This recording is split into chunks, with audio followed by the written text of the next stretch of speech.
അങ്ങയുടെ അവകാശവും ഓഹരിയുമായ വിശ്വാസ സമൂഹത്തെ അങ്ങ് ആശീർവദിക്കണമേ. കണ്ണുനീരോടെയാണ് അവർ വരുന്നത്. ഞാൻ അവരെ ആശ്വസിപ്പിച്ച് നയിക്കും എന്നുള്ള അങ്ങയുടെ വിലയേറിയ വാഗ്ദാനം ഈ ആരാധന സമയം എല്ലാവർക്കും അനുഭവവേദ്യമാകാൻ ഇടയാക്കണമേ. കർത്താവേ, ജോലി നഷ്ടപ്പെട്ടവരെ കുടുംബം എങ്ങനെ പോറ്റണമെന്ന് അറിയാതെ നട്ടം തിരിയുന്നവരെ മക്കളെക്കുറിച്ചും അവരുടെ ഭാവിയെക്കുറിച്ചും ഭാവി വിദ്യാഭ്യാസത്തെക്കുറിച്ചും ഒരാശയവും കിട്ടാതെ എന്ത് തിരഞ്ഞെടുക്കണമെന്ന് പോലും അറിയാതെ തിരഞ്ഞെടുക്കുന്നത് ലഭ്യമല്ലാതെ പലതരത്തിലുള്ള വ്യാകുലങ്ങള് അനുഭവിക്കുന്നവരെ അമ്മേ പരിശുദ്ധമ്മേ, ദേവമാതാവേ, അമ്മേ പരിശുദ്ധമ്മേ, ദേവമാതാവേ, ഇപ്പോഴ് ഈ ആരാധനയില് അവർക്ക് പുതിയ വെളിച്ചം, പുതിയ വഴി, ഇതാണ് വഴി, ഇതിലേ പോവുക എന്ന് പറഞ്ഞുകൊണ്ട് ജനരാശികളെ ലക്ഷ്യങ്ങളിലേക്ക് അയച്ച നല്ല ദൈവമേ, വഴിയും സത്യവും ജീവനുമായവനെ, നിന്റെ മുഖത്ത് നോക്കി നീ നടക്കേണ്ട വഴി ഞാൻ നിന്നെ ഉപദേശിക്കുമെന്ന് അരുളി ചെയ്ത എന്റെ കർത്താവേ, ഈ പ്രാർത്ഥനാ സമൂഹത്തിലെ ആരാധനാ സമൂഹത്തിലെ ആത്മശക്തിയുടെ ധൈര്യത്തിന്റെ അഭിഷേകമായി ഇരുട്ടിനെ നോക്കിക്കൊണ്ട് വെളിച്ചമുണ്ടാവട്ടെ എന്ന് കൽപ്പിച്ചപ്പോഴ് പ്രപഞ്ചത്തിലെ വെളിച്ചം തികഞ്ഞതുപോലെ എല്ലാ മനുഷ്യരുടെയും ജീവിതത്തിലെ പ്രത്യേകിച്ച് ഓരോരോ വിഷയങ്ങളിലെ ഇരുട്ട് മൂടിപ്പോയവരുടെ കുടുംബ ജീവിതത്തിലേക്ക്, ജീവിത വിഷയങ്ങളിലേക്ക്, കല്യാണത്തിലെ പോലെ അവർക്ക് വീഞ്ഞില്ല, അവർക്ക് വീടില്ല, ജോലിയില്ല, കടമാണ്, ശവം പോലെയാണ്, അവർ രക്ഷിക്കാൻ ആളില്ല എന്ന് പറഞ്ഞുകൊണ്ട് ദൈവതിരുസന്നിധിയിൽ ഞങ്ങൾക്ക് വേണ്ടി മധ്യസ്ഥം വഹിച്ച അമ്മേ പരിശുദ്ധമ്മേ, കൃപാസനം മാതാവേ, ഉടമ്പടി സ്വരൂപമേ, ഈശോയുടെ ജീവിക്കുന്ന ദിവ്യകാരുണ്യ സാന്നിധ്യത്തിലെ ഞങ്ങൾ കൈപ്പടെ പ്രാർത്ഥിക്കുന്നു, വിശ്വാസത്തോട് പ്രാർത്ഥിക്കുന്നു, ദൈവസ്നേഹത്തോട് പ്രാർത്ഥിക്കുന്നു. ഈ നിമിഷം അമ്മയുടെ മാധ്യസ്ഥതയിലെ യേശുവിന്റെ നാമത്തിലെ അടയാളങ്ങള്, വഴികള്, വെളിച്ചങ്ങള് ജീവിതത്തിലെ സംഭവിക്കട്ടെ.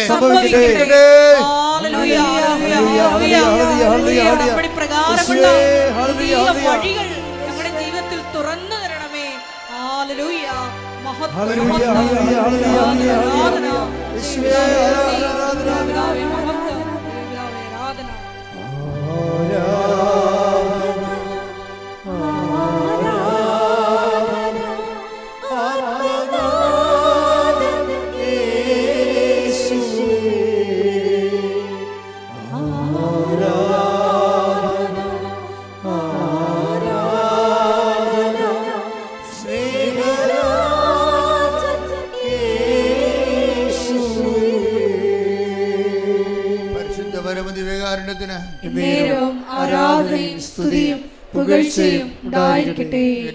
കർത്താവേ, സത്യസന്ധമായ ആരാധനയ്ക്ക് അനുയോജ്യമായ ദൈവസ്നേഹത്താൽ ഞങ്ങളെ അഭിഷേകം ചെയ്യണമേ. അടിപ്പിണർ പോലെ വൈദ്യുതാഘാതം പോലെ ദൈവികമായ ശക്തി ഈ ആത്മീയ സമൂഹത്തിലേക്ക് അഭിഷേകമായി നിറയട്ടെ. സ്തുതിക്കട്ടെ. ഹല്ലേലൂയ, ഹല്ലേലൂയ, ഹല്ലേലൂയ. യേശുവേ നന്ദി. ഹല്ലേലൂയ, ഹല്ലേലൂയ.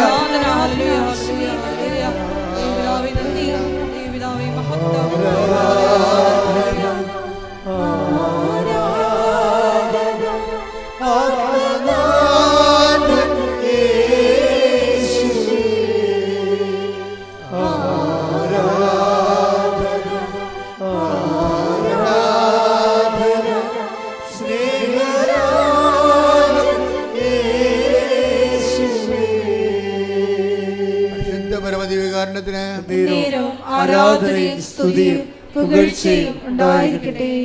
കർത്താവായ ദൈവമേ, തകർന്നുപോയ കുടുംബങ്ങളെ, മരണങ്ങൾ സംഭവിച്ച കുടുംബങ്ങളെ, ദുഃഖത്തിൽ ആണ്ടുപോയ കുടുംബങ്ങളെ, ഡിപ്രഷൻ ബാധിച്ച വ്യക്തികളെ, ഇനി എന്ത് ചെയ്യണമെന്ന് ഒരു ആശയമില്ലാത്തവരെ, ആത്മവിശ്വാസമില്ലാത്തവരെ, ആത്മധൈര്യത്തിന്റെ അഭിഷേകം അവരിലേക്ക് ആവഹിക്കപ്പെടട്ടെ. ശ്രുതികട്ടെ. ഹല്ലേലൂയ, ഹല്ലേലൂയ, ഹല്ലേലൂയ, ഹല്ലേലൂയ, ഹല്ലേലൂയ.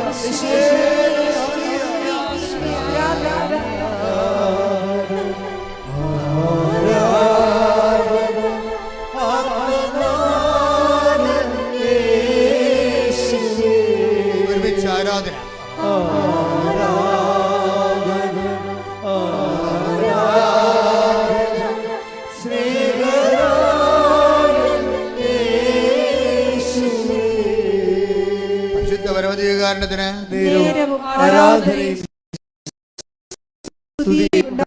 കർത്താവായ ദൈവമേ, കാലവർഷത്തിന്റെ കെടുതികളെ അനുഭവിക്കുന്ന കുടുംബങ്ങളെ, കാർഷിക തകർച്ച, തൊഴിൽ തകർച്ച, മത്സ്യബന്ധന തകർച്ച, സാമ്പത്തിക ഭാരങ്ങളാല് നട്ടം തിരിയുന്നവരെ ഈ നിമിഷം പരിശുദ്ധമ്മയുടെ മാധ്യസ്ഥതയിൽ പുതിയ വെളിച്ചവും പുതിയ വഴികളും ലഭിക്കുവാൻ കർത്താവിന്റെ പ്രകാശം, കർത്താവിന്റെ പ്രസാദം ഈ ഹോളിലെ പ്രാർത്ഥിക്കുന്ന, ഓൺലൈനിൽ പ്രാർത്ഥിക്കുന്ന എല്ലാവരിലും നിറയട്ടെ, എല്ലാവരിലും നിറയട്ടെ.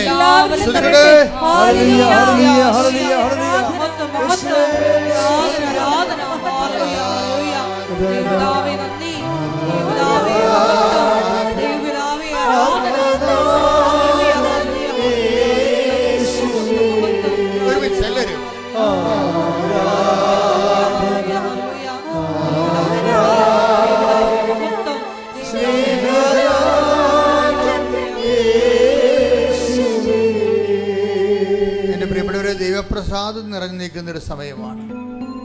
കർത്താവ് നമ്മളെ വിളിച്ചു വരുത്തിയതാണ്. നിന്റെ കണ്ണീരിന്റെ കാലത്ത് കർത്താവ് നിന്നെ വിളിച്ചു വരുത്തിയതാണ്. അവിടുത്തെ അമ്മയുടെ ചിറകിലെ സാന്ത്വനത്തിന്റെ കരങ്ങളിൽ നിന്നെ ആശ്വസിപ്പിക്കുവാൻ കർത്താവ് തീരുമാനിച്ചിരിക്കുന്നു. കൈയടിക്കട്ടെ.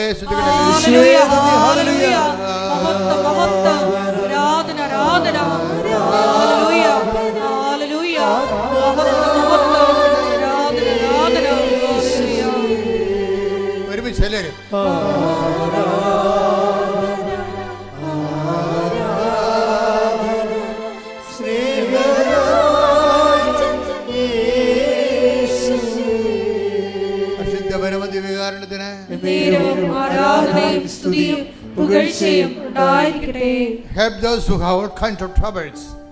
കർത്താവിന്റെ വചനമാണ് 1 കൊരിന്ത്യർ 1:4.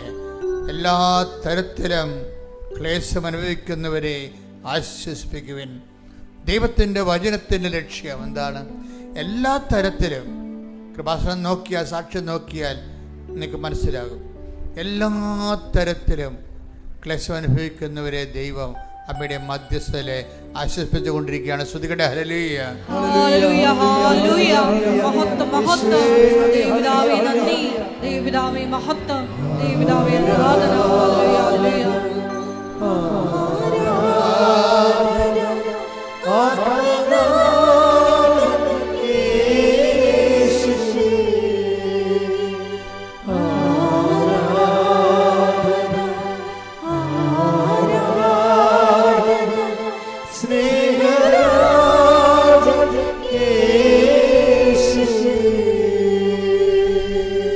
കർത്താവിൻ്റെ തിരുസന്നിധിയിൽ നിന്ന് നമുക്ക് ആശ്വാസവും അനുഗ്രഹവും പ്രാപിക്കാൻ ഏറ്റവും നല്ല എളുപ്പ വഴിയെന്ന് പറയുന്നത് നമ്മൾക്ക് നമ്മുടെ വിഷയത്തോട് എന്തുമാത്രം ആശ്രയമുണ്ട്, അല്ലെങ്കിൽ നമ്മുടെ വിഷയം നടക്കണമെന്ന് ആഗ്രഹമുണ്ട്, അത്രയും നിങ്ങൾ മറ്റുള്ളവരുടെ വിഷയങ്ങളെക്കുറിച്ചും ആഗ്രഹപ്പെടണം. അപ്പം നിങ്ങൾ ദൈവസ്നേഹം ഉണ്ടെന്ന് ദൈവത്തിന് മനസ്സിലാകും. ഒരു മിനിമം ദൈവസ്നേഹം ഇല്ലാതെ കർത്താവിന് നിങ്ങളുടെ ആത്മാവിലേക്ക് ആകർഷിപ്പുണ്ടാകത്തില്ല. അനുഗ്രഹം എപ്പോഴും വർദ്ധിക്കുന്നത് ആകർഷിപ്പിലൂടെയാണ്. അപ്പം നമ്മളുടെ മുമ്പിലുള്ള ഒരു ആധ്യാത്മിക ആചാര്യന്മാരുടെ ഗുരുക്കന്മാരുടെ മുമ്പിലുള്ള പ്രശ്നം എങ്ങനെ മനുഷ്യനിലേക്ക് ദൈവത്തിൻ്റെ വസിപ്പ് ആകർഷിപ്പിച്ചെടുക്കാൻ പറ്റും. ആകർഷണം ഒരു പ്രധാനപ്പെട്ട ഘടകമാണ്. ദൈവത്തിന് നിങ്ങളെ കണ്ട്, ഇപ്പം നിങ്ങൾ തന്നെ കല്യാണം കഴിക്കാനൊക്കെ പോകുമ്പോൾ നിങ്ങൾക്ക് ഒരു ആകർഷണമുണ്ട്. ആൾക്കാർ പറയത്തില്ല, ഒരു ഫയർ, സ്പാർക്ക് എന്നൊക്കെ അല്ലേ പറയണത്. അപ്പം അത് ദൈവത്തിന് നിങ്ങളെ കണ്ടാൽ ഒരു സ്പാർക്ക് തോന്നണം. ദൈവത്തിന് നിങ്ങളെ കണ്ടാൽ ഒരു സ്പാർക്ക് തോന്നണം. അതിനെന്താ ചെയ്യേണ്ടത്? അതിന് ദൈവത്തിൻ്റെ മനസ്സിൽ കുറച്ച് പ്ലാനുകളുണ്ട്. എന്താണ്? ഞാൻ നിങ്ങളെ സ്നേഹിച്ചതുപോലെ നിങ്ങളും. അതാണ്, അതൊക്കെ സ്പാർക്ക് ഉണ്ടാക്കാനുള്ള മാർഗങ്ങളാണത്.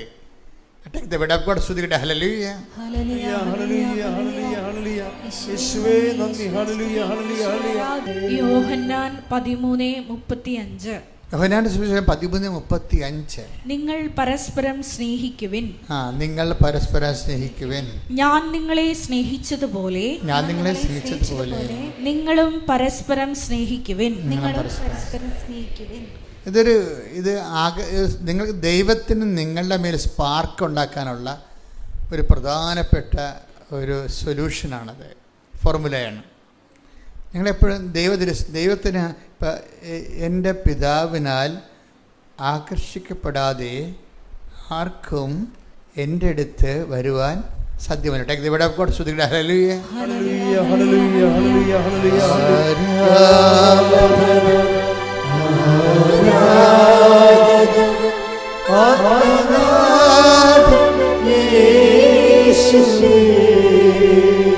യോഹന്നാൻ 6:44. യോഹന്നാൻ 6:44. എന്നെ അയച്ച പിതാവ് ആകർഷിച്ചാലല്ലാതെ ഒരുവനും എന്റെ അടുക്കിലേക്ക് വരാൻ സാധിക്കുകയില്ല. അന്ത്യദിനത്തിൽ അവനെ ഞാൻ ഉയർപ്പിക്കും. അതായത് എപ്പോഴും നമുക്ക് ആത്മീയ കാര്യങ്ങൾക്ക് ഒരു ആകർഷണം ഉണ്ടാകും. നിങ്ങളെക്കുറിച്ച് ദൈവത്തിനൊരു ആകർഷണമുണ്ട്. നിങ്ങളെക്കുറിച്ചൊരു ഡിപ്രിസിയേഷൻ ഉണ്ടാക്കേണ്ട കാര്യമില്ല. മനസ്സിലായില്ലേ? ചില ആൾക്കാരുടെ പ്രാർത്ഥനയ്ക്ക് ഉണ്ടാകുന്ന ഒരു പ്രശ്നം, അവർക്ക് അവരെക്കുറിച്ച് തന്നെ വലിയ വിലയില്ല. എൻ്റെ ജീവിതം മഹാമോശമായിരുന്നു, എൻ്റെ കൂതറ ജീവിതമായിരുന്നു എൻ്റെത്, അതുകൊണ്ട് ഞാൻ പ്രാർത്ഥിച്ചാലും കേൾക്കത്തില്ല. അങ്ങനെ നിങ്ങൾക്ക് നിങ്ങളെക്കുറിച്ചൊരു ഐഡിയ, ഡിപ്രിസിയേഷനാണ് ഉള്ളത്. എന്താണ്? ഒരു മിനിമം, അതൊരു മൂല്യക്കുറവുണ്ട്. അതിൻ്റെ ആവശ്യമില്ലെന്നാണ് ഇപ്പോൾ പരിശുദ്ധാത്മാ പറയണത്. എന്താ കാര്യം? നിങ്ങളുടെ പഴയ കാലം നിങ്ങളെ ദൈവം ഇപ്പോഴും കണക്കിലെടുക്കണില്ല. ദൈവം കണക്കിലെടുക്കുന്നില്ല. Take the word of God. ശ്രുതികട്ടെ ഹല്ലേലൂയ. അപ്പോസ്തല പ്രവർത്തനങ്ങൾ 17:30. അജ്ഞതയുടെ കാലഘട്ടങ്ങളെ ഏറ്റു പറഞ്ഞ് അജ്ഞതയുടെ കാലഘട്ടങ്ങളെ ദൈവം കണക്കിലെടുത്തില്ല. ദൈവം കണക്കിലെടുത്തില്ല. എന്നാൽ ഇപ്പോൾ എല്ലായിടത്തുമുള്ള സകല ജനങ്ങളും പശ്ചാത്തപിക്കണമെന്ന് അവിടുന്ന് ആജ്ഞാപിക്കുന്നു. അപ്പോൾ ഇത് എന്ത് റൈറ്റ് ഓഫ് ചെയ്തിട്ടുണ്ട്, എവിടെയോ വെച്ച് റൈറ്റ് ഓഫിങ് സംഭവിച്ചിട്ടുണ്ട്, എഴുതി തള്ളിയിട്ടുണ്ട്. നിങ്ങളെ ആകർഷിച്ച കർത്താവിൻ്റെ അടുത്ത് വരുമ്പോൾ അതിൻ്റെ അർത്ഥം എന്താണ്? വരുന്നവനെ അനുഗ്രഹിക്കാൻ ദൈവം തീരുമാനിച്ചെന്നല്ലേ? അനുഗ്രഹിക്കാൻ ദൈവം തീരുമാനിച്ചെന്നല്ലേ? അതിൻ്റെ അർത്ഥം റൈറ്റ് ഓഫ് നടന്നിട്ടുണ്ട്. എഴുതിയോ കർത്താവ് നിങ്ങളുടെ പഴയ കടങ്ങളെ വെട്ടിക്കളഞ്ഞിട്ടുണ്ട്. വെട്ടിക്കളഞ്ഞതിന് കാരണങ്ങളുണ്ട്. അത് ഈ ആകർഷിപ്പുള്ളതുകൊണ്ടാണല്ലോ അടുത്ത് വരുന്നത്. ആകർഷിപ്പിൻ്റെ കാരണങ്ങളൊന്ന്, ഏതോ ഒരു ക്വാളിറ്റി നിങ്ങളിൽ ഇപ്പോഴും ദൈവത്തിന് ഇഷ്ടപ്പെട്ടതുണ്ട്, സ്പാർക്കുള്ളതുണ്ട്. പറഞ്ഞാൽ മനസ്സിലാകുന്നുണ്ടോ? ഞാൻ കർത്താവ് പറയണതനുസരിച്ചാണ് നിങ്ങളോട് സംസാരിച്ചുകൊണ്ട് ഇരിക്കുന്നത്.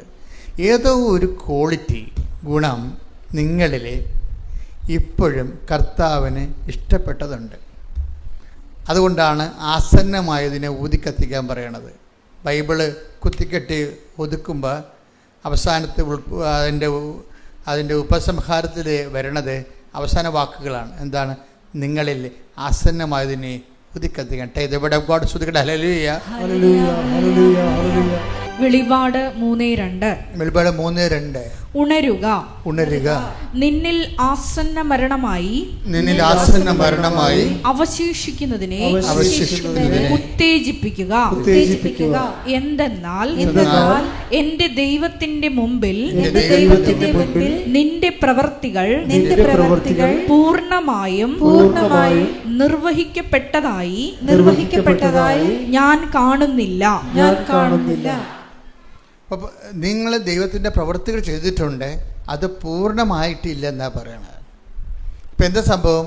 നിന്നിൽ ആസന്ന മരണമായതിനെ ഊതിക്കത്തിക്കാൻ എന്തോ ഒരു കണ്ടൻറ്റ് നിങ്ങളിൽ ദൈവത്തിന് ഇപ്പോഴും ഇഷ്ടപ്പെട്ടതായിട്ടുണ്ട്. അതാണ് എൻ്റെ സ്പാർക്ക് എന്ന് പറയണത്. ചിലപ്പോൾ നിൻ്റെ കുടപ്പുറമാരുള്ള സ്നേഹമായിരിക്കാം നിൻ്റെ. ചിലപ്പോൾ മക്കൾ തന്നെ എല്ലാവരും നിങ്ങളെ അപ്പമ്മമാർ ഉപേക്ഷിക്കുമ്പോൾ ഒരാൾ അവിടെ പഠിത്തവും മുടക്കി, അവർക്ക് വേണ്ടി തന്നെ അവരെ ഓഫറും മുടക്കി അവിടെ നിൽക്കും. എല്ലാവർക്കും ഒരുപോലെ അമ്മയാണ്, എല്ലാവർക്കും ഒരുപോലെ അപ്പനാണെങ്കിലും അപ്പനും അമ്മയും കിടപ്പായി കഴിഞ്ഞാൽ എല്ലാ മക്കളും ഒരുപോലെ അല്ലല്ല നോക്കണത്. ഒരാളതിൻ്റെ അകത്ത് ഉണ്ടാകും. എന്താണ്? ഒന്നും കിട്ടിയിട്ടില്ല, കൊടുത്തതൊക്കെ ചിലപ്പോൾ ഇളയ മക്കൾക്ക് മൂത്ത മക്കൾക്ക് ആയിരിക്കും. എനിക്ക് അപ്പൻ്റെ ഒക്കെ ഒന്നും കിട്ടിയിട്ടില്ല, എങ്കിലും എൻ്റെ അപ്പനല്ലേ എന്നും പറഞ്ഞുകൊണ്ട് ഒരാൾ നിൽക്കും. അതാണ് നിന്നിൽ ആസന്ന മരണം. അതാണ് ദൈവത്തിൻ്റെ ആകർഷണത്തിൻ്റെ സ്പാർക്കിംഗ് പോയിൻ്റ്. അത് മറ്റുള്ളവരോട് നീ കാണിക്കുന്നതാണ്. അല്ല മറ്റുള്ളവരോട് നീ കാണിക്കുന്ന ഇപ്പോൾ ഈശോ ഫെയർവെൽ സ്പീച്ചില്ലേ, കർത്താവിൻ്റെ വിടവാങ്ങൽ സന്ദേശങ്ങൾ നോക്കുമ്പോൾ കാല് കഴുകിയതിന് ശേഷം പറയണത് എന്താണ്? നിങ്ങൾ എന്നെ ഗുരുവെന്നും നാഥനെന്ന് വിളിക്കുന്നു. That is correct. നിങ്ങളുടെ ഗുരു നാഥനുമായി ഞാൻ നിങ്ങളുടെ പാദങ്ങൾ കഴുകിയെങ്കിൽ നിങ്ങളും യോഹന്നാൻ 13:14. നിങ്ങളുടെ കർത്താവും ഗുരുവുമായ ഞാൻ നിങ്ങളുടെ പാദങ്ങൾ കഴുകിയെങ്കിൽ നിങ്ങളും പരസ്പരം പാദങ്ങൾ കഴുകണം. അതായത് എപ്പോഴും നമ്മൾ ഡിവൈൻ സ്പാർക്ക്, ദൈവത്തിന് നമ്മളോടൊരു ആകർഷണം തോന്നാനുള്ള, സ്പാർക്ക് ഉണ്ടാകാനുള്ള ഏറ്റവും പ്രധാനപ്പെട്ട ഘടകം എന്ന് പറയുന്നത് നമ്മൾക്ക് മറ്റുള്ളവരോടുള്ള അടുപ്പമാണ്. അവർ ബന്ധുക്കളാകണമെന്ന് സ്വന്തപ്പെട്ടവരാകണമെന്നില്ല. ഒരു ബന്ധുവില്ല ജീവിതത്തിൽ ആദ്യം കാണുകയായിരിക്കും. എങ്കിലും അവരുടെ ദൈന്യാവസ്ഥയിൽ നമ്മൾക്ക് അവരോടൊരു സന്ധിപ്പ് തോന്നിയ അതിനാണ് സ്പാർക്ക് എന്ന് പറയുന്നത്. ഈ ഒരു പോയിൻ്റ് വെച്ചാണ് ദൈവം നിന്നിലേക്ക് ആകർഷിപ്പ് ഉണ്ടാകുന്നത്. ആകർഷിപ്പ് കൂടും ഇങ്ങനെ കുറച്ച് കഴിയുമ്പോൾ. നിൻ്റെ സൽപ്രവർത്തികൾ അനുസരിച്ച് കൊണ്ട് നേരത്തെ പറഞ്ഞ പോലെ നിൻ്റെ പ്രവർത്തികൾ ദൈവത്തിൻ്റെ വചനമനുസരിച്ച് പൂർണ്ണമാകുന്നത്, ഭാഗികമായ പ്രവർത്തനങ്ങളാണ് ഇപ്പോൾ ഉള്ളത്. അത് ദൈവസ്നേഹത്താൽ പൂർണ്ണമാകുന്ന അനുസരിച്ച് കൊണ്ട് എന്തു ചെയ്യും? ദൈവത്തിൻ്റെ ആകർഷണം അസൂയ നിർഭരമായ ആകർഷണമായിട്ട് മാറും. ആകർഷണത്തിൻ്റെ അട്രാക്ഷൻ്റെ ഇൻറ്റൻസിറ്റി കൂടും. അതുകൊണ്ടാണ് നിൻ്റെ ആത്മാവിനെ അസൂയയോടെ അഭിലഷിച്ചു. Take the word of God. ശ്രദ്ധിക്കട്ടെ. ഹല്ലേലൂയ. ഹല്ലേലൂയ ഹല്ലേലൂയ ഹല്ലേലൂയ. യാക്കോബ് 4:5. യാക്കോബ് 4:5 നമ്മിൽ നിക്ഷേപിച്ചിരിക്കുന്ന ആത്മാവിനെ ദൈവം അസൂയയോടെ അഭിലഷിക്കുന്നു എന്ന തിരുവെഴുത്ത് വൃഥാ ആണെന്ന് നിങ്ങൾ വിചാരിക്കുന്നുവോ? അതായത് ഇതിൻ്റെ വരുന്ന വിഷയം നമ്മൾ യോഹന്നാൻ 6:44 അനുസരിച്ചുകൊണ്ട് എൻ്റെ പിതാവിനാൽ ആകർഷിക്കപ്പെട്ടവർ എല്ലാവരും എൻ്റെ അടുത്ത് വരുമെന്ന് പറഞ്ഞു. അപ്പോൾ ഈ ആകർഷണത്തിൻ്റെ ഒരു കണ്ടൻ്റ് ഉണ്ട്. അതെന്തായിരിക്കും? ആകർഷണ കണ്ടൻറ്റ് നമുക്ക് മറ്റുള്ളവരുടെ കമ്മിറ്റ്മെൻറ്റാണ്. എപ്പോഴും ദൈവസ്നേഹം എപ്പോഴും പറയുന്നത്, ദൈവസ്നേഹത്തിൻ്റെ വിഷയം നമ്മൾക്ക് ദൈവസ്നേഹം കിട്ടി നമ്മളുടെ ഉദരപൂരണത്തിനേക്ക് മാത്രം ഉപയോഗിക്കുന്നവരുണ്ട്.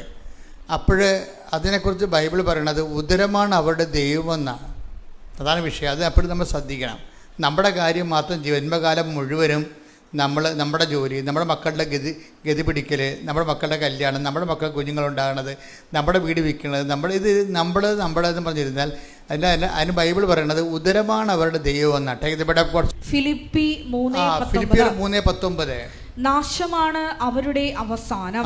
നാശമാണ് അവരുടെ അവസാനം. ഉദരമാണ് അവരുടെ ദൈവം. ഉദരമാണ് അവരുടെ ദൈവം. ലജ്ജാകരമായതിൽ അവർ അഭിമാനം കൊള്ളുന്നു. അതായത് ലജ്ജാകരമായ ദൈവത്തിന്റെ മുമ്പിൽ ഒരു വിലയുമില്ലാത്ത കാര്യത്തിന് വല്ലാത്ത അഭിമാനം. എപ്പോഴും ബൈബിൾ പറയണത് അഭിമാനിക്കുന്നതിന് ആദ്യം അഭിമാനിക്കേണ്ടത് നിങ്ങളുടെ കാറിലോ വീടിലോ നിങ്ങളുടെ ആസ്തിയിലോ നിങ്ങളുടെ ശമ്പളത്തിലോ നിങ്ങളുടെ പ്രൊമോഷനിലോ നിങ്ങളുടെ PR-ലോ ഒന്നുമല്ല. അഭിമാനിക്കുന്നവൻ കർത്താവിൽ അഭിമാനിക്കട്ടെ. Take the word of God. ശ്രുതികട ഹല്ലേലൂയ. 2 കൊരിന്തോസ് 10:17. 2 കൊരിന്തോസ് 10:17 ഏറ്റവും പറയുക, അഭിമാനിക്കുന്നവൻ കർത്താവിൽ അഭിമാനിക്കട്ടെ. അപ്പോൾ ഫുൾ സ്പാർക്കിലേക്ക് വരികയാണ്. എന്താണ് നമ്മുടെ ജീവിതത്തിൻ്റെ നിയോഗത്തിൻ്റെ നിത്യമായ ലക്ഷ്യം? എന്താണ്? ദൈവമാണ്. ദൈവത്തിൽ അഭിമാനിക്കുമ്പോഴാണ്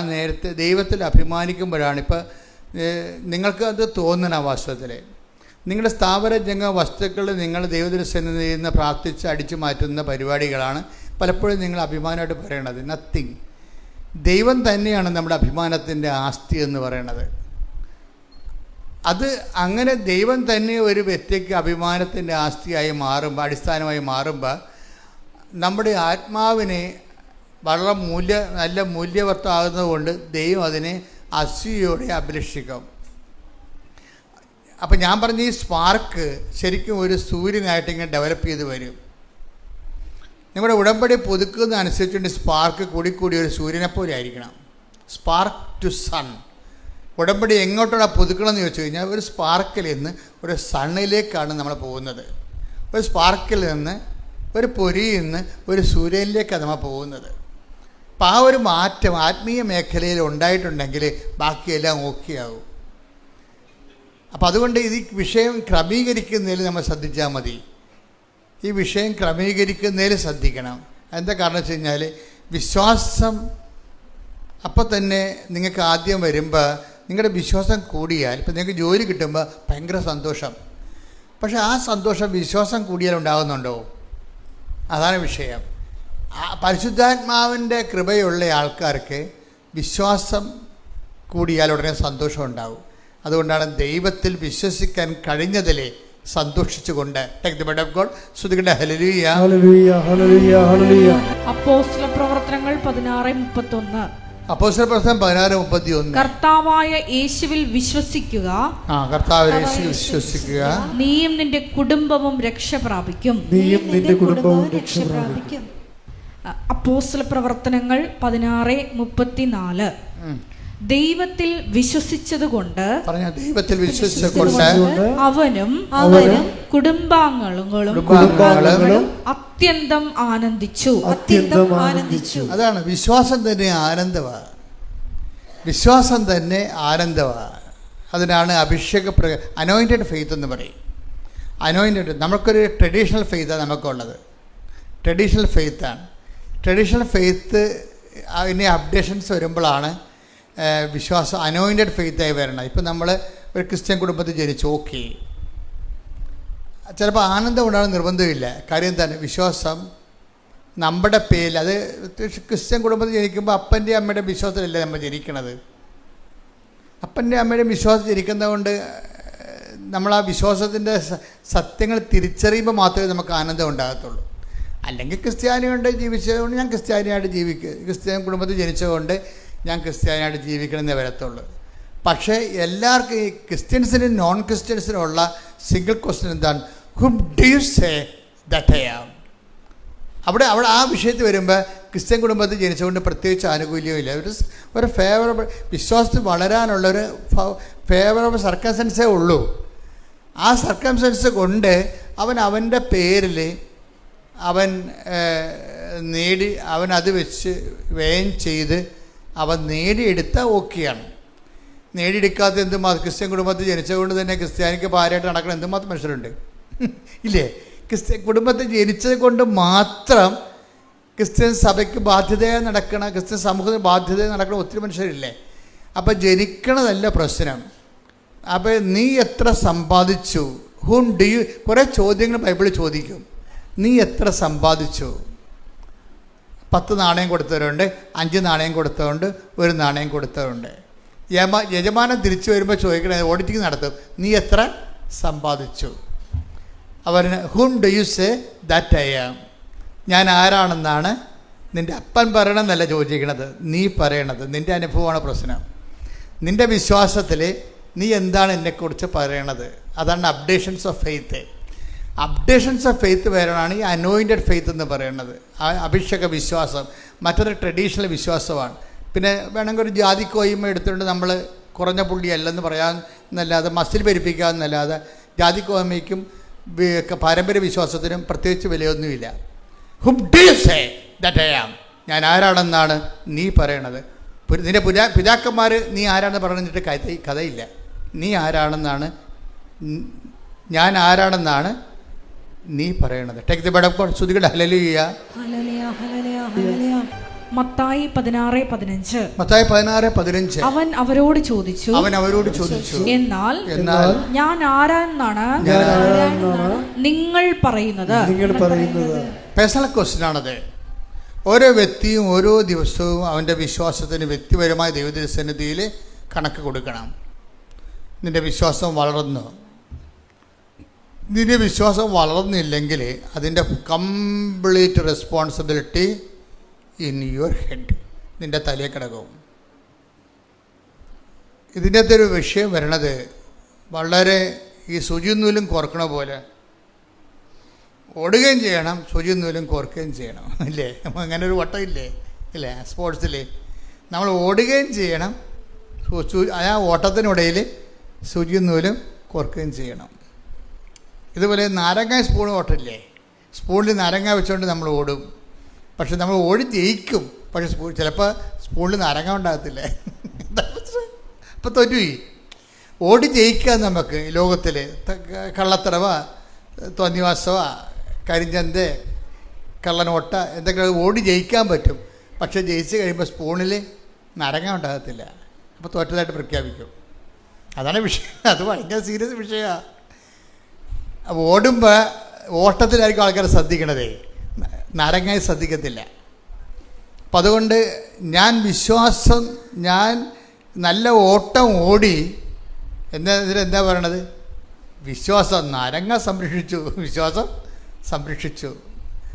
അത് ഈ ഓട്ടത്തിൽ, പരക്കം പാച്ചിൽ സൂക്ഷ്മതയോടെ സൂക്ഷിക്കേണ്ട ഒരു വിഷയമാണ് നിത്യത. അതുകൊണ്ടാണ് കൃപാസൻ എപ്പോഴും നിത്യതയെക്കുറിച്ച് പറയും. ഞാൻ നിത്യതയെക്കുറിച്ച് പറയാൻ കാരണം അതുമാത്രമല്ല, ഈ നിങ്ങളുടെ ഈ കൂട്ടായ്മയും ഞാനിവിടെ നിൽക്കുന്നതും കർത്താവ് നമ്മുടെ മധ്യത്തിൽ സാന്നിധ്യം നൽകുന്നതിൻ്റെ പിന്നിലുള്ളത് എന്താണ്? മാതാവിൻ്റെ പ്രത്യക്ഷീകരണമാണ്. 2004 സംഭവിച്ച മാതാവിൻ്റെ പ്രത്യക്ഷീകരണമാണ്. അപ്പോൾ മാതാവിൻ്റെ പ്രത്യക്ഷീകരണം സമയഘടികാരം നെഞ്ചിൽ ചാർത്തി ദുരന്തം ഉണ്ടാകാൻ കൊണ്ട് പ്രാർത്ഥിക്കണമെന്നാണ് അമ്മ സന്ദേശം നൽകിയത്. ആ സന്ദേശം സഭ ഏറ്റെടുക്കണം. എന്നിട്ട് ലോകവ്യാപകമായി ദൈവത്തിൻ്റെ സന്ദേശം കൈമാറണം. ലോകത്തിൻ്റെ വീണ്ടെടുപ്പിന് വേണ്ടി ദൈവം ഈ കൊച്ചിടത്തെ ഉപയോഗിക്കുകയാണ്.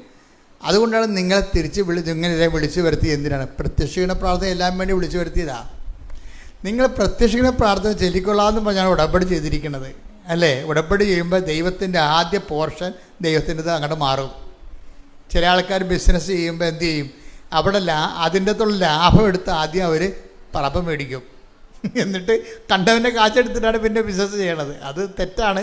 ഞാൻ പറഞ്ഞു വരുന്നതിൻ്റെ കാര്യം, ഇതിൻ്റെ ഫസ്റ്റ് പോർഷൻ പ്രത്യക്ഷീകരണ പ്രാർത്ഥനയാണ്. അത് നിങ്ങൾ മുട്ടയെന്ന് ചെല്ലണം. മുട്ടയെന്ന് ചെല്ലുമ്പോൾ പ്രാർത്ഥിച്ചാൽ മാത്രം പോരാ, നിങ്ങൾ ആഗ്രഹിക്കണം. എന്ത് ചെയ്യണം?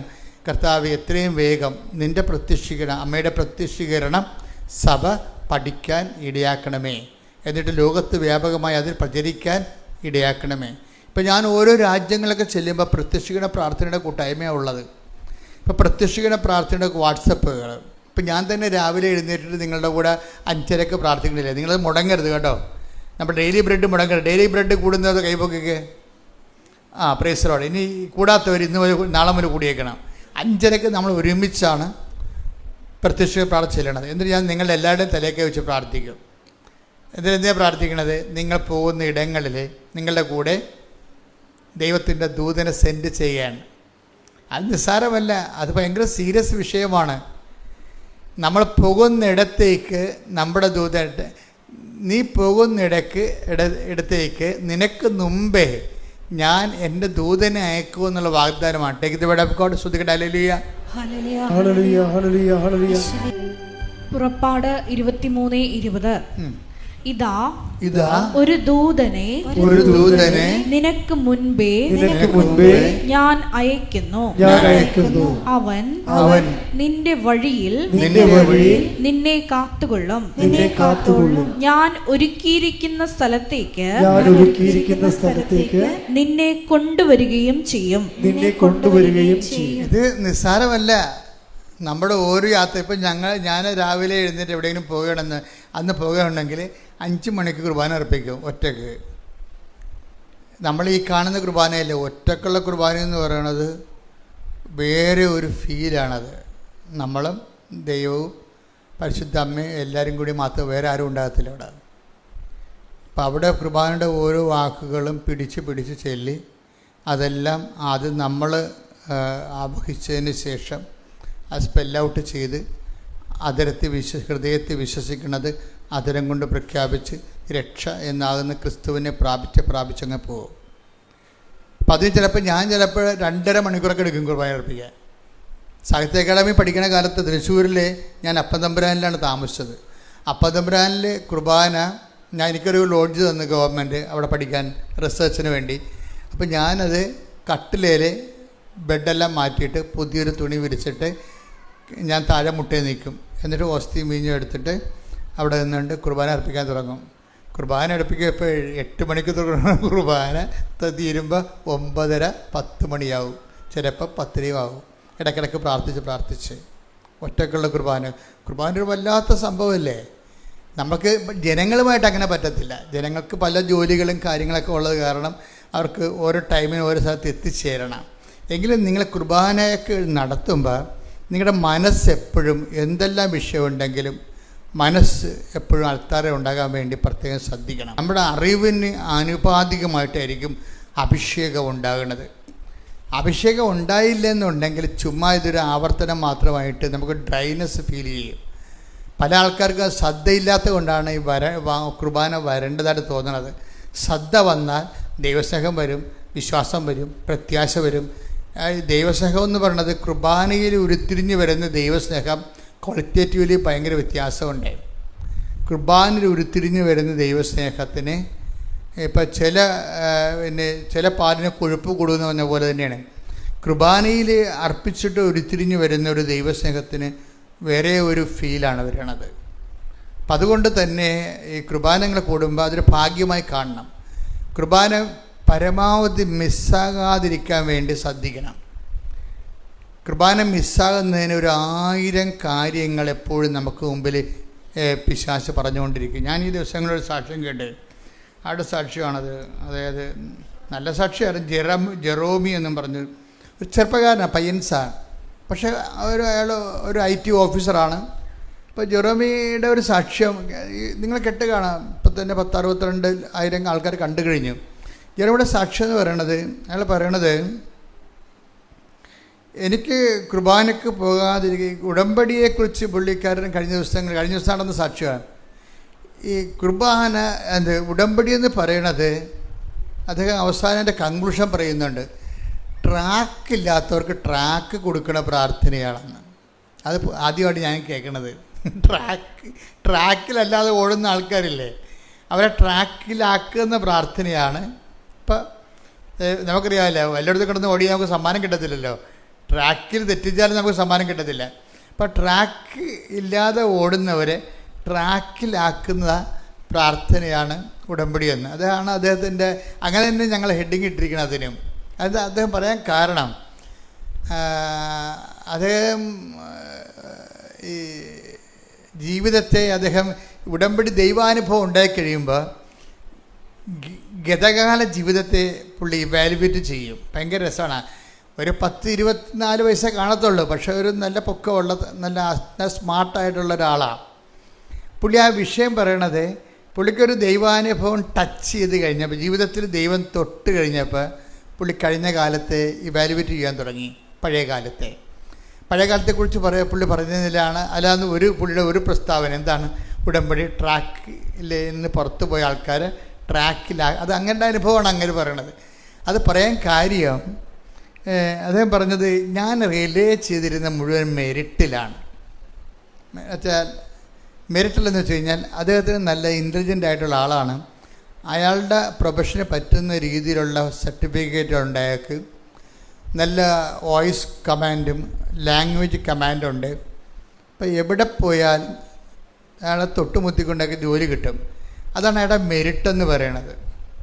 അപ്പം മെരിറ്റിലിങ്ങനെ ആശ്രയിച്ചുകൊണ്ട് ജീവിക്കുന്ന കാരണം പ്രാർത്ഥനയ്ക്ക് അവിടെ വലിയ ഇപ്പം നല്ല മെരിറ്റുള്ള ആൾക്കാർക്ക് അവർ തന്നെത്താൻ ചിന്തിക്കും, ഞാനിവിടം വരെ എത്തിയത് എൻ്റെ കഴിവ് കൊണ്ടാണ്, എൻ്റെ ബുദ്ധി കൊണ്ടാണ്, എൻ്റെ പരിശ്രമം കൊണ്ടാണെന്നൊക്കെ പറയും.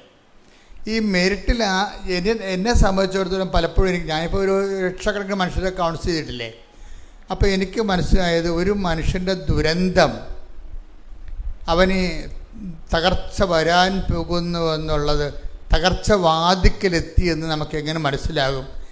കംപ്ലീറ്റ്ലി ഈ മനുഷ്യൻ കുറച്ച് കഴിയുമ്പോൾ റിയലൈസ് ചെയ്യും, സ്വന്തം കഴിവിൽ റിയലൈസ് ചെയ്യും. പക്ഷേ ഉള്ള പ്രോബ്ലം എന്ന് വെച്ച് കഴിഞ്ഞാൽ, ഇത് സ്വന്തം കഴിവ് റിയലൈസ് ചെയ്യണമെങ്കിൽ ഇതിൻ്റെ അകത്ത് നിനക്ക് നിത്യത അസൈൻ ചെയ്ത് തന്നിട്ടുണ്ടെങ്കിൽ, നീ ഇങ്ങനെ ട്രാക്ക് ഔട്ടായി കാണുമ്പോൾ ദൈവം നിന്നെ ട്രാക്കിലേക്ക് കൊണ്ടുവരും. നിത്യത അസൈൻ ചെയ്തിട്ടില്ലെങ്കിൽ വലിയ പ്രശ്നമൊന്നുമില്ല. നിരീശ്വരന്മാർ ഇവിടെ എന്തെല്ലാം വലിയ റാങ്ക് ഹോൾഡേഴ്സും വലിയ രീതിയിലുള്ള ഫിസിക്കൽ കോൺട്രിബ്യൂഷൻസ് നടക്കണില്ലേ? അപ്പം അത് നടക്കും. പക്ഷേ നിത്യത അസൈൻ ചെയ്താൽ, ഇപ്പം ഞാൻ അമ്മ മാതാവിനെ നേരെ കണ്ട ആളാണ്. അപ്പം എന്താണ് മരണാന്തരം എന്നൊക്കെ എനിക്ക് വ്യക്തമായതുകൊണ്ട്, അതുകൊണ്ടാണ് ഞാൻ എപ്പോഴും നിത്യതയെക്കുറിച്ച് സംസാരിക്കണത്. കാര്യം ഈ ലൈഫ് 70 കൊല്ലമൊക്കെ കഴിയുമ്പോൾ ചാപ്റ്റർ ക്ലോസ് ചെയ്യത്തില്ലേ? തന്നെയല്ല, നമ്മളെങ്ങനെ ഈ ലൈഫിനെക്കുറിച്ച് നോക്കി എന്തോ ഒരു കോമഡിയാണെന്ന് നോക്കി. ഇപ്പം നമ്മൾ ബ്യൂട്ടീഷ്യൻ്റെ ഇടയ്ക്ക് ചില ആൾക്കാർ പോവും, ചിലരൊക്കെ വന്ന് ഇവിടെ എന്നെ പ്രാർത്ഥിക്കും, കച്ചവടം പൂട്ടാൻ നേരമായി, അച്ഛാ പ്രാർത്ഥിക്കണമെന്നൊക്കെ പറയും. ഞാൻ പറയും, നിങ്ങൾ വേറെ ഒരു ജോലി കൂടി കണ്ടുപിടിക്കൂ എന്ന് പറയും. എന്നിട്ട് അവരെ ബ്ലെസ് ചെയ്യും. കാര്യം ഒരു ജോലിയെ തന്നെ ഒരിക്കലും നമ്മൾ ആശ്രയിക്കരുത്. ഇപ്പോൾ ഈ ജോലി നല്ലവണ്ണം തന്നെ ഓടുന്നുണ്ടെന്ന് വിചാരിച്ചോ, അപ്പോൾ ഇത് തന്നെയാണ് എൻ്റെ ജീവിതം എന്ന് പറഞ്ഞുകൊണ്ട് നിങ്ങൾ ലൈഫ് മൊത്തം കൊണ്ട് അതിൻ്റെ അകത്ത് ഇൻവെസ്റ്റ് ചെയ്യും. That is known sense. അങ്ങനെ ചെയ്യരുത്. നല്ല ശരിക്കും ഫറിഷ് നിൽക്കുന്ന ഒരു ജോലി ഉണ്ടാകുമ്പോൾ തന്നെ നിങ്ങൾ ബദലായിട്ട് സമാന്തര മാർഗ്ഗങ്ങൾ തുറക്കണം. അല്ലെങ്കിൽ സമാന്തര മാർഗ്ഗങ്ങൾ തുറക്കാൻ വേണ്ടിയുള്ള ആസ്തി ഭദ്രത ഡിപ്പോസിറ്റിലേക്ക് മാറ്റണം. ഏത് സമയത്താണ് ചീട്ട് കൊട്ടാരം നേരെ കൂപ്പുപൂത്രം നമുക്കൊരു പിടിയില്ല. കാലദേശങ്ങളിങ്ങനെ മാറുന്നതനുസരിച്ചുകൊണ്ട് ഇതെല്ലാം അഭിരുചികൾ മാറും, താല്പര്യങ്ങൾ മാറും, ആവശ്യങ്ങൾ മാറും. അതനുസരിച്ച് നമ്മുടെ പ്രൊഫഷൻ മാറിക്കൊണ്ടിരിക്കും. അപ്പോൾ എൻ്റെ പ്രശ്നം വെച്ചാൽ, ഒരു പ്രൊഫഷൻ കിട്ടി അതിൽ മാത്രം ഇങ്ങനെ ഇൻവെസ്റ്റ് ചെയ്ത്, ഇപ്പം ഈ ജെറോമി എന്ന് പറയുന്ന ആളൊരു ITI ആയിട്ടുള്ള ഒരു പ്രൊഫഷണലാണ്. അയാൾ അബുദാബി വർക്ക് ചെയ്യണം. വൈഫുണ്ട് അവിടെ, കുടുംബമായിട്ട് സെറ്റ് ചെയ്യുന്നു, അമ്മയുണ്ട് കൂടെ. അവർ വെൽ സെറ്റിൽഡ് എന്ന് പറയുന്ന രീതിയിൽ വെൽ സെറ്റിൽഡാണ്. വെൽ സെറ്റിൽഡായിട്ട് പോകുമ്പോൾ തന്നെ ഈ മനുഷ്യൻ്റെ കുർബാനയൊക്കെ ഒന്നുമില്ല. കുർബാനയ്ക്ക് പോകുന്ന കാര്യം അമ്മ കൂടെ ഉള്ളതുകൊണ്ട് അമ്മ ഓർപ്പിക്കും. അമ്മ കൂടെ ഉള്ളതെന്ന് പറയുമ്പോൾ നമ്മളെ ഓർപ്പിക്കാൻ വേണ്ടിയുള്ള ദൈവത്തിൻ്റെ ഒരു അംബാസിഡറാണ് അമ്മയെന്ന് പറഞ്ഞ ആൾ. അമ്മമാർ ചില സമയത്ത് ആ അംബാസിഡർ പണി ചെയ്യത്തില്ല. അമ്മയെന്ന് പറയുന്നത് ദൈവത്തിൻ്റെ അംബാസിഡറാണ്. വെച്ചാൽ മക്കളെ ദൈവത്തിൻ്റെ വഴികൾ ഓർപ്പിക്കും. ഇപ്പം നിങ്ങൾ സിസ്റ്ററിലേക്ക് ന്യൂസിലേക്ക് വിളിക്കുമ്പോൾ നിങ്ങൾ ഉടനെ ശമ്പളത്തിൻ്റെ കാര്യമല്ലേ ചോദിക്കണത്. ബാങ്കുകാരെ വിളിച്ചായിരുന്നു ഇങ്ങനെ പോയാൽ ജപ്തി ആകുമെന്നല്ല, ആദ്യം അവനെ ഭീഷണിപ്പെടുത്തുകയല്ലേ ചെയ്യണത്. അത് നിങ്ങളുടെ ഒരു ഫ്രസ്ട്രേഷൻ കൊണ്ട് ചെയ്യണതാണ്. പക്ഷേ അവൻ്റെ ആധ്യാത്മിക കാര്യങ്ങൾ നിങ്ങൾ ചോദിക്കണം. കാര്യം നിങ്ങളുടെ ചുമതലയാണത്. അത് നിങ്ങളുടെ കെയർ ഓഫിലാണ്. നിങ്ങളതിൻ്റെ അംബാസിഡറാണ്. നിങ്ങൾ ഓർപ്പിക്കാനുള്ള ദൈവരാജ്യത്തിൻ്റെ അംബാസിഡറാണ്. ദൈവരാജ്യത്തിൻ്റെ നയങ്ങളും നിലപാടുകളും പറഞ്ഞു കൊടുക്കേണ്ടത് ആരാണ്? അമ്മ മരിക്കണവരെ അമ്മ തന്നെയാണ്. അമ്മ മരിച്ചു കഴിഞ്ഞാൽ പിന്നെ ഭാര്യയുടെ ചുമതലയാണ് ദൈവകാര്യങ്ങൾ പറഞ്ഞു കൊടുക്കുക എന്നുള്ളത്. കാര്യം മറ്റുള്ളവരെക്കാൾ ജെൻസിനേക്കാൾ കൂടുതൽ വിശ്വാസമുള്ള ആർക്കാണ്? ലേഡീസിനാണ് അല്ലേ. അത് കൃത്യമായ പ്രകൃതിപരമായിട്ട് അങ്ങനെയാണ്. 12 ശിഷ്യന്മാർ കർത്താവിനുണ്ടെങ്കിലും കർത്താവ് പുരുഷൻ മരിക്കുന്ന സമയത്ത് ഒരു പുരുഷനും 4 സ്ത്രീയുമല്ലേ നിൽക്കണത് അല്ലേ. അപ്പോൾ അതിൻ്റെ അർത്ഥം അതാണ് പ്രൊപ്പോർഷൻ. 1:4 പ്രൊപ്പോർഷൻ. 12 ശിഷ്യന്മാർ കർത്താവിനുണ്ടെങ്കിലും കുരിശിൻ്റെ ചുവട്ടിൽ നിൽക്കുന്നത് ആരാണ്? ഒരു പുരുഷനും 4 സ്ത്രീകളും. പ്രാർത്ഥനാ പാടുകളിലും ആ റേഷ്യോ ആണ് ഉണ്ടാകുന്നത് എപ്പോഴും. ഒരു 10 പുരുഷന്മാർക്ക് 40 സ്ത്രീകളുണ്ടാകും. കാര്യത്തെ പെട്ടെന്ന് വിശ്വസിക്കാൻ കർത്താവ് നിങ്ങൾക്കാണ് പ്രകൃതി തന്നിരിക്കുന്നത്. പ്രകൃതിപരമായ ദൈവം നല്ല ജനിതകമായ ഒരു സവിശേഷതയാണ്. നിങ്ങൾക്ക് പെട്ടെന്ന് വിശ്വസിക്കാൻ കഴിയും. ആണുങ്ങളെ ചില സമയത്ത് ആവശ്യമില്ലാത്ത സ്ഥലത്ത് കയറി മെരിട്ട് ഉപയോഗിക്കും. ഈ ജെറോമി എന്ന് പറഞ്ഞ ആൾ പറഞ്ഞത് ഞാൻ മെരിട്ടിലാണ് ജീവിച്ചതെന്നാണ്. എന്താ കാര്യം? മെരിട്ടെന്ന് പറഞ്ഞാൽ എന്താണ്? എൻ്റെ കഴിവ്, എൻ്റെ ബുദ്ധി, എൻ്റെ പരിശ്രമം, ഹാർഡ് വർക്ക്, എൻ്റെ ഉറക്കം നിപ്പ്, അതുകൊണ്ടാണ് ഞാൻ ജീവിതത്തിൽ വിജയിച്ചത്. പിന്നെ ദൈവത്തിന് അവിടെ ഓപ്ഷൻസോ പ്രൊവിഷൻസോ ഇല്ല. അതുകൊണ്ട് ഞാൻ എന്തിന് പള്ളിയിൽ പോകണം? അമ്മ എന്നോട് പറയും, എടാ ഇന്ന് ഞായറാഴ്ചയാണ്, അബുദാബി പള്ളിയുണ്ടല്ലോ, അപ്പോൾ പോകണമെന്ന് പറയുമ്പോൾ ഉടനെ ഇയാളൊരു മുട്ടായിത്തി പറയും. എന്താണ്? കൊച്ചിന് പാടില്ലല്ല എന്ന് പറയും. ഓക്കെ. അപ്പം അയാൾ പറയുന്നുണ്ട്, അത് ഞാൻ അമ്മയെ പറ്റിക്കാൻ വേണ്ടി പറയണതാണ്, എനിക്കിഷ്ടമില്ലാഞ്ഞിട്ടാണ് ഞാൻ പോകാഞ്ഞതെന്ന്. ഞാൻ അമ്മയെ പറ്റിക്കാൻ വേണ്ടി പറയണതാണ് എന്ന് ഓരോ ദിവസവും ഓരോ മുട്ടായിത്തി പറയും. കൃപ നഷ്ടപ്പെട്ട് കഴിഞ്ഞാൽ നമ്മൾ ദൈവത്തിന് മുടന്തൻ ന്യായങ്ങളുടെ എണ്ണം കൂടും. പ്രാർത്ഥന മാറ്റിവെക്കാനും അങ്ങനെ തന്നെ നിങ്ങൾക്ക് ഓരോ ന്യായങ്ങൾ കണ്ടുപിടിക്കും. നമ്മളിന്ന് പള്ളിയിൽ പോയതാണല്ല, ഇന്ന് പെരുന്നാളായിരുന്നല്ല, അവിടെ കൊന്ത ഉണ്ടായിരുന്നല്ല, അതുകൊണ്ട് കൊന്ത ചെല്ലണമെന്ന് പറയും. അവിടെ കൊന്ത ഉണ്ടായിരുന്നത് ശരിയാണ്, പക്ഷേ നീ കൊന്തൊക്കെ കൂടിയോ? അല്ല, കൂടിയിട്ടില്ല. അവിടെ പോയി ഇരിപ്പുണ്ടായിരുന്നു, ആ കൊന്തയിൽ നീ പങ്കെടുത്തോ? ആ സമയത്ത് നീ വേറെ പല വിചാരം കൊണ്ടിരിക്കുകയായിരിക്കും. അവിടെ പോയി ആ പ്രദേശത്ത് പള്ളിയിൽ പെരുന്നാളിന് കൊന്തയിലണ സമയത്ത് ആ പ്രദേശത്തുണ്ടായിരുന്നു എന്നുള്ളതിൻ്റെ ഒരു വകുപ്പിൽ കുടുംബപ്രാർത്ഥന മുടക്കുകയാണ് നീ. മനസ്സിലായില്ലേ? ഇപ്പം ഈ റിലേഷൻസ് നിങ്ങൾ നോക്കണം ശരിക്കും. അപ്പം ഇങ്ങനെ പതുക്കെ വിട്ടു പോവുകയാണ് ദൈവത്തിലേക്ക്. ഈ ആൾക്ക് നിത്യത അസൈൻ ചെയ്തിട്ടുണ്ടെങ്കിൽ എന്ന് വെച്ച് കഴിഞ്ഞാൽ നിങ്ങളുടെ പഴയകാല വിശ്വാസവും നിങ്ങളുടെ കുടുംബത്തിൻ്റെ വിശ്വാസവും എല്ലാം കൊണ്ട് നിങ്ങൾക്ക് നിത്യതയ്ക്ക് നിങ്ങൾ അസൈൻ ചെയ്ത് പോകും. അതിനെ കൂദാശകൾ സ്വീകരിക്കുമ്പോൾ ഉണ്ടാകുന്ന ഒരു ഗുണവത, ഈ ജ്ഞാനസ്ഥാനമായാലും ഒപ്രിഷ്മയായാലും ഇതെല്ലാം നിത്യതയെ പ്രത്യേകിച്ച് നിത്യതയുമായിട്ട് ബന്ധപ്പെട്ടാണ് ഈ കൂദാശകൾ 3 കിടക്കുന്നത്. ജ്ഞാനസ്ഥാനം നിത്യതയുടേതാണ്, ഒപ്രിഷ്മ നിത്യതയുടേതാണ്, അതുപോലെ തന്നെ നിത്യയുടെ ഒപ്രിഷ്മയാണ് പവർഫുൾ വെച്ചാൽ നിത്യതയുമാണ് അനുദിന ജീവിതത്തിലതുമാണ്. ഒപ്രിഷ്മയ്ക്കുള്ള ഗുണവതാണ്. പരിശുദ്ധാത്മാവ് നിത്യതയിലും ഏറ്റവും പ്രധാനമായിട്ട് പരിശുദ്ധാത്മാവ് പ്രവർത്തിക്കുന്നത് അനുദിന ജീവിതത്തിലാണ്. നീ എന്താണ് വഴി, നീ നടക്കേണ്ട വഴി, നിൻ്റെ മുഖത്ത് നോക്കി ഉപദേശിക്കുമെന്ന് പറഞ്ഞുകൊണ്ട് നമ്മളെ ഓരോരോ സമയത്തും ദൈവത്തിൻ്റെ വഴികളിലൂടെ നയിച്ചുകൊണ്ടിരിക്കുന്ന പരിശുദ്ധാത്മാവാണ്.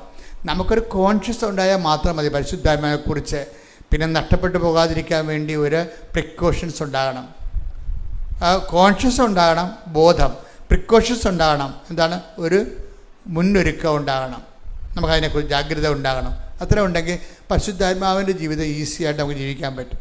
അപ്പം നീ നടക്കേണ്ട വഴി ഇപ്പം ഇങ്ങനെ വരുമ്പോൾ ഈ ഡെയിലി പ്രാർത്ഥനാ ജീവിതത്തിനകത്ത് മങ്ങലേൽപ്പിച്ചു കഴിഞ്ഞാൽ പരിശുദ്ധാത്മാവ് വർക്ക് ചെയ്യാൻ കുറവ്. ഇപ്പോൾ നമ്മൾ പരിശുദ്ധാത്മാവ് എങ്ങനെയാണ് വർക്ക് ചെയ്യണമെന്ന് വെച്ച് കഴിഞ്ഞാൽ, വിശ്വാസ പെട്രോൾ പോലെയും ചില വണ്ടികൾക്ക് നമ്മൾ ഒരു വർഷം കൂടുമ്പോൾ വണ്ടിയുടെ ഓയിൽ ഒഴിക്കത്തില്ലേ, അതാണ് അതുപോലെ തന്നെ പരിശുദ്ധാത്മാവിൻ്റെ പ്രവർത്തനം എന്ന് പറയണത്. ഓയിൽ ഒഴിക്കുമ്പോഴാണ് എൻജിൻ സ്മൂത്തായിട്ട് റൺ ചെയ്യത്തുള്ളത്. അല്ലെന്നുണ്ടെങ്കിൽ കുറച്ച് കഴിയുമ്പോൾ തേയ്മാനം കൂടും, കുറച്ച് കഴിയുമ്പോൾ ഇടയ്ക്ക് വീണ് പോകും, പിന്നെ അത് വിൽക്കാനേ പറ്റത്തുള്ളൂ. എൻ്റെ പാർട്സ് ചിലപ്പോൾ പറയും, നമ്മൾ പാർട്സിന് വേണ്ടി ചെല്ലുമ്പോൾ പറയും, അയ്യോ ഇത് ഇപ്പം കമ്പനി ഈ പാർട്സ് ഇറക്കണില്ലെന്ന് പറയും. നിൻ്റെ കാര്യത്തിൽ തീരുമാനമാകും, ആ വണ്ടി പോയി. അതാണ് സംഭവം, അത് ഓയിൽ പോയി. അതുകൊണ്ട് എപ്പോഴും പരിശുദ്ധാത്മാവിനെ നമ്മൾ ദുഃഖിപ്പിക്കാതിരിക്കണം, പിന്നെ നിർവീര്യമാക്കാതിരിക്കണം. അതാണ് ആത്മീയ ജീവിതം എന്ന് പറയുന്നത്. ശ്രദ്ധിക്കട്ടെ. ഹല്ലേലൂയ, ഹല്ലേലൂയ, ഹല്ലേലൂയ, ഹല്ലേലൂയ. യേശുവേ നന്ദി. ഹല്ലേലൂയ, ഹല്ലേലൂയ.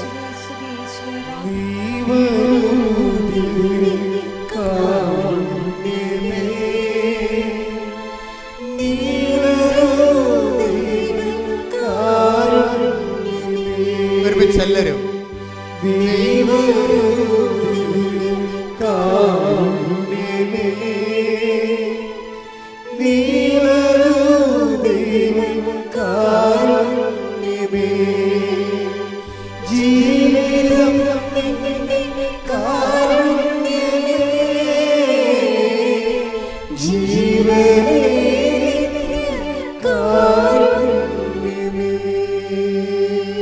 കേട്ട് പാടാതെ, ചുണ്ടുകൊണ്ട് പാടാതെ, ഒന്ന് ചങ്ക് കൊണ്ട് പാടുകയും ആ പ്രാർത്ഥന പാടുമ്പോൾ നീ വരൂ ദിവ്യകാരുണ്യമേ എന്ന് പറയുമ്പോൾ ദൈവത്തിന് തോന്നണം നീ പേഴ്സണലായിട്ട് ഇത് ആവശ്യപ്പെടുന്നുണ്ടെന്ന്. ആ വാക്ക് എപ്പോഴും പ്രാർത്ഥിക്കുമ്പോൾ, പാടുമ്പോഴും പ്രാർത്ഥിക്കുമ്പോഴും ആ വാക്കിൻ്റെ സെൻസ് നോക്കി വേണം പ്രാർത്ഥിക്കാൻ. അതാണ് സെൻസിബിൾ പ്രെയർ എന്ന് പറയണത്.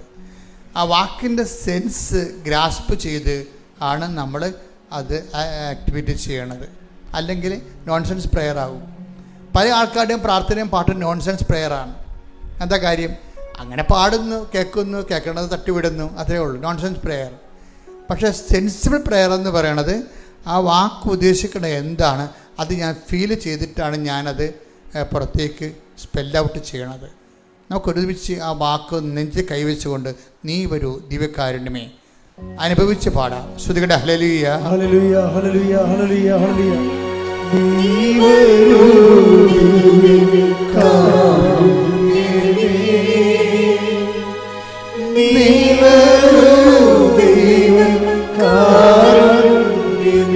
ഒരുമിച്ച് എല്ലാവരും നീ വരൂ, നീ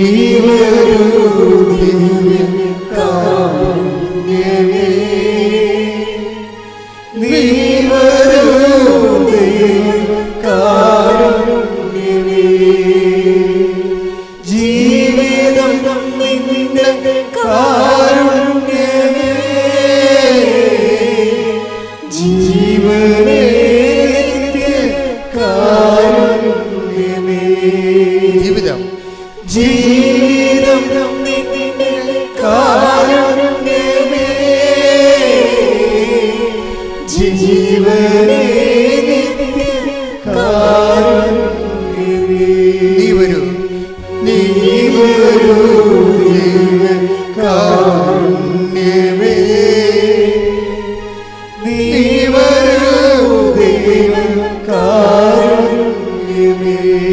ജീവനെ നീ വരൂ കാരുണ്യമേ, നീ വരൂ കാരുണ്യമേ. കണ്ണുകൾ അടച്ചുകൊണ്ട് ഏകാഗ്രതയോടെ നീ വരൂ കാരുണ്യമേ, നീ വരൂ കാരുണ്യമേ. ജീവനെ ജീവിതം നിന്റെ കാരുണ്യമേ, ജീവനേ കാരുണ്യമേ. ജീവിതം ജീവിതം നിന്റെ കാരുണ്യമേ, ജീവനേ കാരുണ്യമേ. Praise the Lord. Praise the Lord. ഈ പാട്ടിൻ്റെ അഭിഷേകം എന്താണെന്നറിയാവോ? ജീവിതം നിൻ്റെ കാരുണ്യമേ, ജീവനെ നിത്യകാരുണ്യമേ. ഇത് not by merit but by grace. അത് എൻ്റെ കയ്യിൽ നിന്ന് വിട്ടുപോയി. എൻ്റെ ജീവിതം എൻ്റെ കയ്യിൽ നിന്ന് വിട്ടുപോയി. ഇനി എൻ്റെ കഴിവിലല്ല, നിൻ്റെ കാരുണ്യത്തിൽ. ശ്രുതികട്ടെ ഹല്ലേലൂയ. ഹല്ലേലൂയ ഹല്ലേലൂയ ഹല്ലേലൂയ. മഹത്വം മഹത്വം ദൈവമേ, ദൈവമേ ആരാധന, ദൈവമേ മഹത്വം. ഹല്ലേലൂയ ഹല്ലേലൂയ ഹല്ലേലൂയ. ആരാധന ആരാധന ഹല്ലേലൂയ. ജീവിതം നിന്റെ കാരുണ്യമേ, ജീവനേ നിന്റെ കാരുണ്യമേ. നീ വരൂ, നീ വരൂ ദിവ്യകാരുണ്യമേ, നീ വരൂ ദിവ്യകാരുണ്യമേ, നീ വരൂ. ഒരുമിച്ച് പാടുക. നീ വരൂ ദിവ്യകാരുണ്യമേ, കണ്ണുകൾ അടച്ചുകൊണ്ട് നീ വരൂ ദിവ്യകാരുണ്യമേ.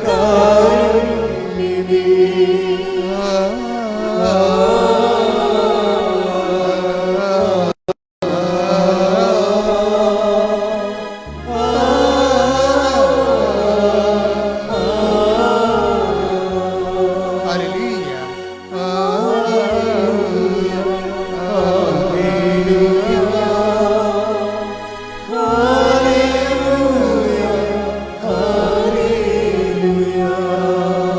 ശ്രുതികട്ടെ ഹല്ലേലൂയ. ഭാഷാപരത്തോടെ ഭാഷാപരത്തോടെ ഈശോ ഈശോ ഈശോ അടിപ്പഴ പോലെ കർത്താവേ, വൈദാഖാരം പോലെ കർത്താവേ, ദൈവികമായ ശക്തി, ദൈവികമായ ശക്തി എല്ലാ മക്കളിലേക്ക് അഭിഷേകം ചെയ്യണമേ, എല്ലാ മക്കളിലേക്ക് അഭിഷേകം ചെയ്യണമേ. വീശി അടിക്കട്ടെ ദൈവത്തിന്റെ കാറ്റ്, ദൈവത്തിന്റെ കരുണയുടെ കാറ്റ്. Not by merit but by grace. എന്റെ കഴിവല്ല, നിന്റെ കൃപ അടിയറവെക്കുന്ന കർത്താവേ, നിന്റെ തിരുസന്നിധിയിൽ കർത്താവേ, നിന്റെ കരുണയുടെ കാറ്റ്, നിന്റെ കരുണയുടെ കാറ്റ് വീശി അടിക്കണമേ, വീശി അടിക്കണമേ. തകർന്നു പോയവരെ, ജീവിതം കൈവിട്ടു പോയവരെ കർത്താവേ ഏറ്റെടുക്കണമെന്ന് പ്രാർത്ഥിക്കുന്നു, ഏറ്റെടുക്കുന്നത് പ്രാർത്ഥിക്കുന്നു. ഈശോയെ, ദൈവത്തിന്റെ ശക്തി നിങ്ങളിലേക്ക് ആവശ്യിക്കട്ടെ. കന്യാമറിയത്തിന്റെ, പരിശുദ്ധ അമ്മയുടെ, എല്ലാ മലക്കുമാരുടെ, രക്തസാക്ഷികളുടെ എല്ലാ മധ്യസ്ഥ പ്രാർത്ഥനയോടും കൂടി ദൈവകരുണയ്ക്ക് നിന്നെ പരമേൽപ്പിക്കുന്നു. ശ്രദ്ധിക്കട്ടെ. ഹല്ലേലൂയ.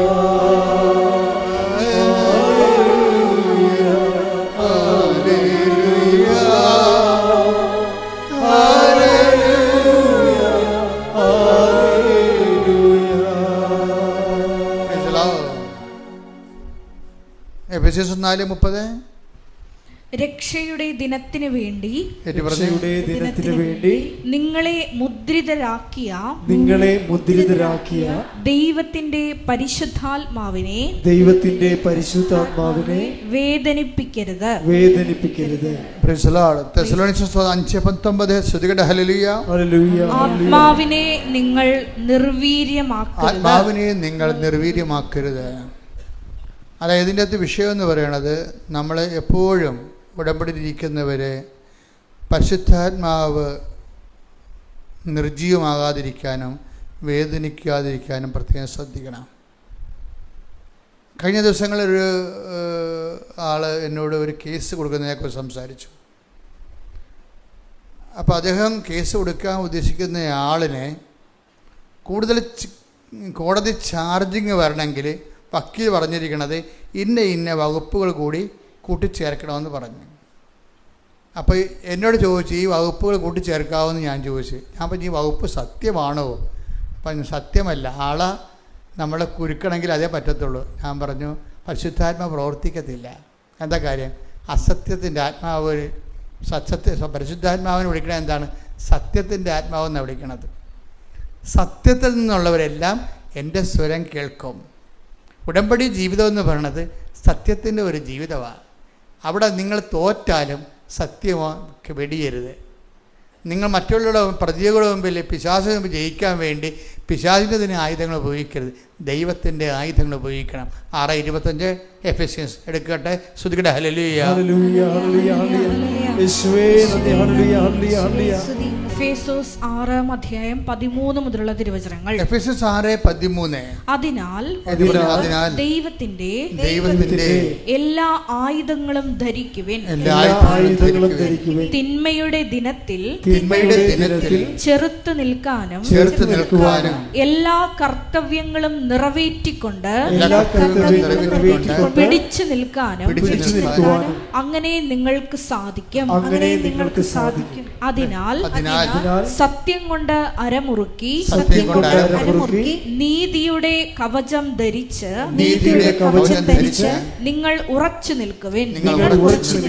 സമാധാനത്തിന്റെ സുവിശേഷത്തിനുള്ള ഒരുക്കമാകുന്ന പാദരക്ഷകൾ ധരിക്കുവിൻ.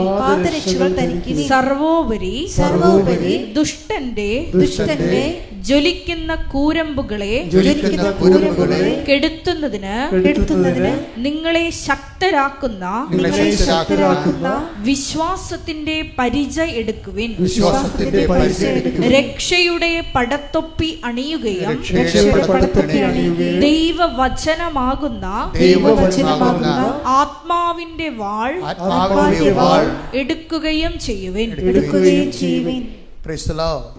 ഉടമ്പടി ജീവിതത്തിലെ ഒരു ജീവിതക്രമമുണ്ടത്.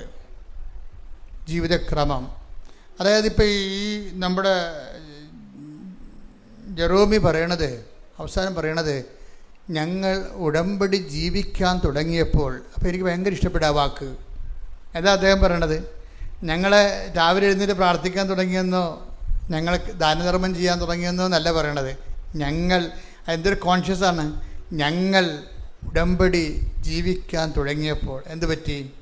ജീവിക്കാൻ തുടങ്ങുമ്പോൾ ഉടമ്പടിയുടെ പ്രൊട്ടക്ഷൻസ് വരും. എന്താണ് പ്രൊട്ടക്ഷൻ എന്ന് പറയണത്?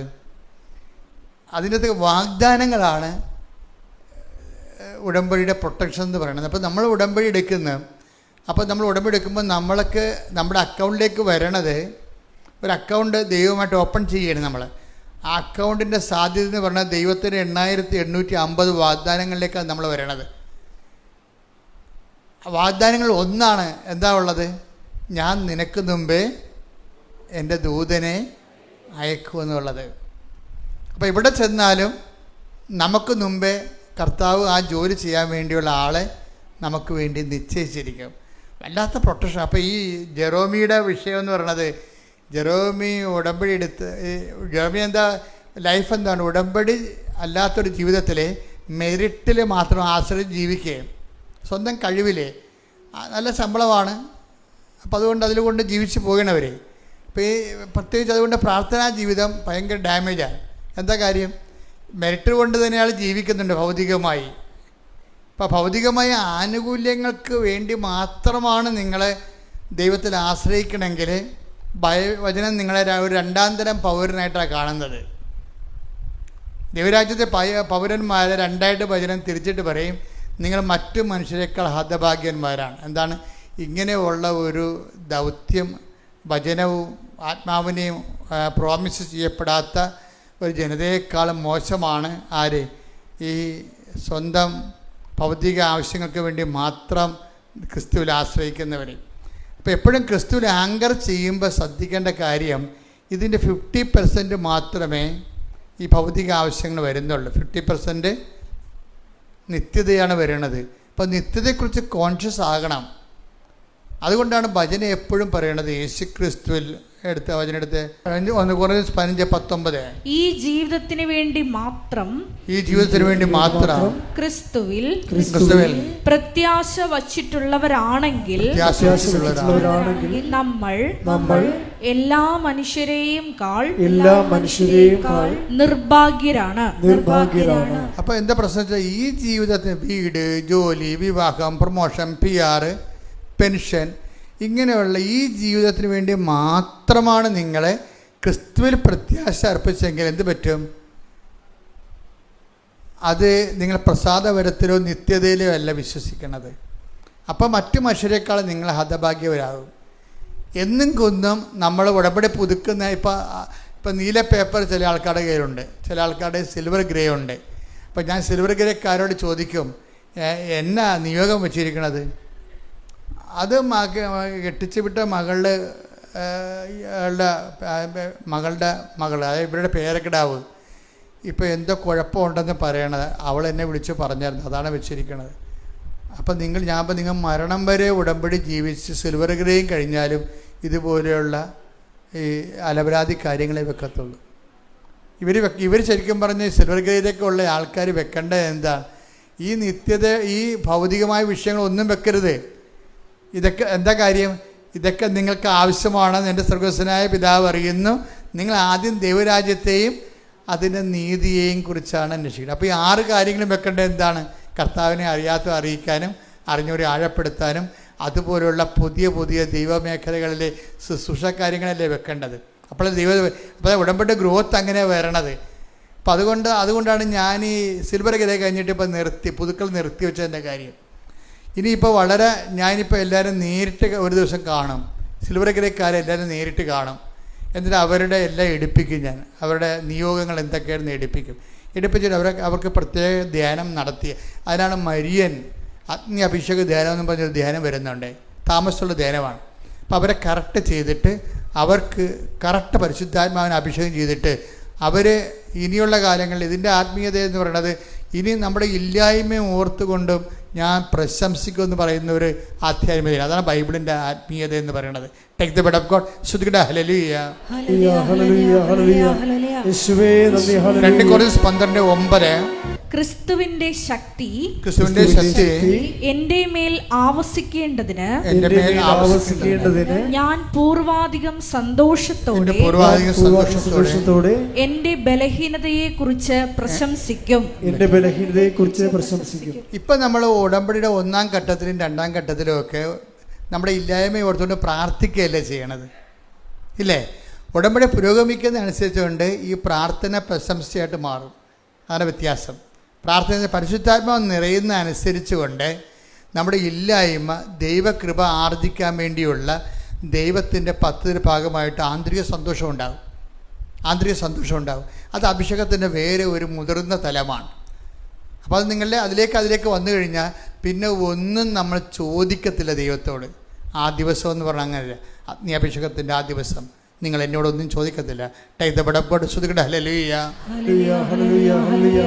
യോഹന്നാൻ 16:23 അന്ന് നിങ്ങൾ എന്നോട് ഒന്നും ചോദിക്കുകയില്ല. 6 നിയോഗങ്ങളില്ല, അസ്തമിച്ചു. 6 നിയോഗങ്ങൾ അസ്തമിക്കും. അവിടെ വെച്ച് ചോദിക്കണത് എന്താണ്? പരിശുദ്ധാത്മാവ് മാത്രമേ ചോദിക്കത്തുള്ളൂ. അതുകൊണ്ടാണ് അവസാനം വരുമ്പോൾ നിയോഗങ്ങളെല്ലാം അവസാനിച്ചതിന് ശേഷം ഈശോ പരിശുദ്ധാത്മാവിനെ അപ്പോസ്തലന്മാർക്ക് കൊടുക്കണതിൻ്റെ കാര്യം അവിടെ വെച്ച് വരുമ്പോൾ പരിശുദ്ധാത്മാവ് ഈ വെള്ളം കുടിക്കണം, ഇനിയും ദാഹിക്കും. നിയോഗം തന്നെ പ്രാർത്ഥിച്ചിരുന്ന് അത് നേടി പിന്നെ നിയോഗം വെച്ച് അത് നേടി അത് നിയോഗം വെച്ച് പിന്നെ നേടിയിരിക്കുമ്പോൾ ഈ വെള്ളം കുടിക്കണം, ഇനിയും ദാഹിക്കും. പിന്നെ നിയോഗങ്ങൾ കൊണ്ട് പൊറുതിമുട്ടി ചാകണം വരെ നിയോഗങ്ങളാവും. എന്താ കാര്യം? ദൈവം അത് ഉദ്ദേശിക്കണില്ല. ഈ വെള്ളം കുടിക്കണം, ഇനിയും ദാഹിക്കും. ഞാൻ തരുന്ന വെള്ളം കുടിക്കുന്നവർക്ക് take the word of God. ശ്രുതികട ഹല്ലേലൂയ. യോഹന്നാൻ 4:13-14 തിരുവചനങ്ങൾ. യോഹന്നാൻ 4:13-14 യേശു പറഞ്ഞു, ഈ വെള്ളം കുടിക്കുന്ന ഏവനും വീണ്ടും ദാഹിക്കും. പുതിയൊരു ആവശ്യം, പുതിയ ആവശ്യങ്ങൾ ഉണ്ടായിക്കൊണ്ടേയിരിക്കും. ആക്രാന്തം ഉണ്ടായിക്കൊണ്ടിരിക്കും, അസ്വസ്ഥത ഉണ്ടായിക്കൊണ്ടിരിക്കും. പിന്നെന്താണ്? ഞാൻ തരുന്ന വെള്ളം കുടിക്കുന്നവർക്കൊരിക്കലും ദാഹിക്കത്തില്ല. ഞാൻ തരുന്ന വെള്ളം എന്താണ്? തിരുനാളിൻ്റെ മഹാദിനത്തിൽ അവൻ എഴുന്നേറ്റ് നിന്നു ഉച്ചത്തിൽ പറഞ്ഞു, ആർക്കെങ്കിലും ദാഹിക്കുന്നെങ്കിൽ അവൻ എൻ്റെ അടുത്ത് വരട്ടെ. എന്നെ വിശ്വസിക്കുന്ന അധരത്തിൽ നിന്ന് ഹൃദയത്തിൽ നിന്ന് ജീവജലത്തിൻ്റെ അരുവികൾ ഒഴുകും. ശ്രുതികട ഹല്ലേലൂയ. 7:37 യോഹന്നാൻ. ശ്രുതികട ഹല്ലേലൂയ.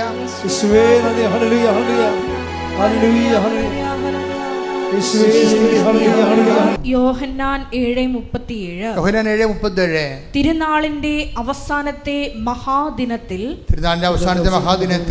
യേശു എഴുന്നേറ്റ് നിന്ന് ശബ്ദമുയർത്തി പറഞ്ഞു, ആർക്കെങ്കിലും ദാഹിക്കുന്നെങ്കിൽ അവൻ എന്റെ അടുക്കൽ വന്ന് കുടിക്കട്ടെ. എന്നിൽ വിശ്വസിക്കുന്നവന്റെ ഹൃദയത്തിൽ നിന്ന് വിശുദ്ധ ലിഖിതം പ്രസ്താവിക്കുന്നത് പോലെ വിശുദ്ധ ലിഖിതം പ്രസ്താവിക്കുന്നത് പോലെ ജീവജലത്തിന്റെ അരുവികൾ ഒഴുകും. ജീവജലത്തിന്റെ അരുവികൾ ഒഴുകും. എന്താണ് ജീവജലത്തിൻ്റെ അരുവിയും? താഴെ പറയുന്നുണ്ട്, തന്നിൽ വിശ്വസിക്കാതിരുന്നവര് സ്വീകരിക്കാതിരിക്കുന്ന പരിശുദ്ധാത്മാവിനെ കുറിച്ചാണ് അവനത് പറഞ്ഞത്. എന്ന് പറഞ്ഞ് തന്നിൽ വിശ്വസിക്കാനിരുന്നവര് സ്വീകരിക്കാനിരിക്കുന്ന പരിശുദ്ധാത്മാവിനെ കുറിച്ചാണ്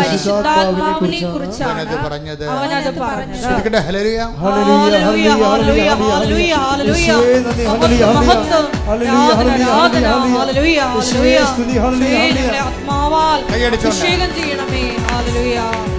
ജീവജലത്തിന്റെ അരുവിയായി നിറഞ്ഞ കവിഞ്ഞൊഴുകണമേ.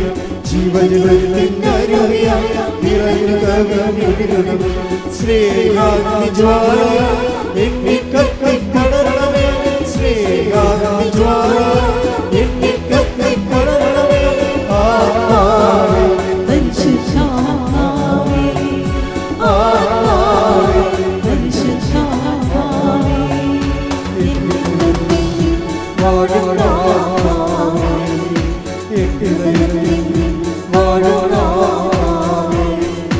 നിറയണമേ എന്നിൽ നിറയണമേ, നിറയണമേ എന്നിൽ നിറയണമേ. ജീവജലത്തിന്റെ അരുവിയായി നിറഞ്ഞ കവിഞ്ഞൊഴുകണമേ. ജീവജലത്തിന്റെ അരുവിയായി നിറഞ്ഞ കവിഞ്ഞൊഴുകണമേ. സ്നേഹാഗ്നിജ്വാല എന്നിൽ കത്തിപ്പടരണമേ. സ്നേഹാഗ്നിജ്വാല എന്നിൽ കത്തിപ്പടരണമേ. പരിശുദ്ധ പരമദിവ്യകാരുണ്യത്തിന് നേരവും ആരാധനയും സ്തുതിയും പുകഴ്ചയും ഉണ്ടായിരിക്കട്ടെ. അപ്പോൾ ധ്യാനം അതിൻ്റെ വഴിക്ക് പോയിക്കൊണ്ടിരിക്കുകയാണ്. പരിശുദ്ധാത്മാവ് നമുക്ക് വെളിപാട് നൽകി നമ്മൾ നയിച്ചുകൊണ്ടിരിക്കുകയാണ്. ഈ ധ്യാനം നിങ്ങൾ വീണ്ടും കൂടണം. നിങ്ങൾ ധ്യാനിപ്പിക്കുമ്പോൾ ഞാനും ധ്യാനം കൂടിക്കൊണ്ടിരിക്കുകയാണ്. കർത്താവ് നല്ല ചൈതന്യത്തോടെ ഈ കർത്താവിൻ്റെ അവകാശവും ഓഹരിയുമാകുന്ന ദൈവജനത്തോട് കാരുണ്യം കാണിക്കുന്നതാണ് ധ്യാനത്തിൻ്റെ എല്ലാ വശങ്ങളെയും കുറിച്ച് നമ്മൾ എന്ത് ചെയ്യണമെന്ന് പറഞ്ഞു തരുന്നുകൊണ്ടിരിക്കുന്നത്. പരിശുദ്ധാത്മാവിനെ നിലനിർത്തിക്കൊണ്ടിരുന്നാൽ അതിന് പറ്റുന്നൊരു ജീവിതം ജീവിക്കണമെന്നുള്ളതാണ് ഈ 6:13 എഫേസ്യൻസ് നമ്മൾ കണ്ടത്.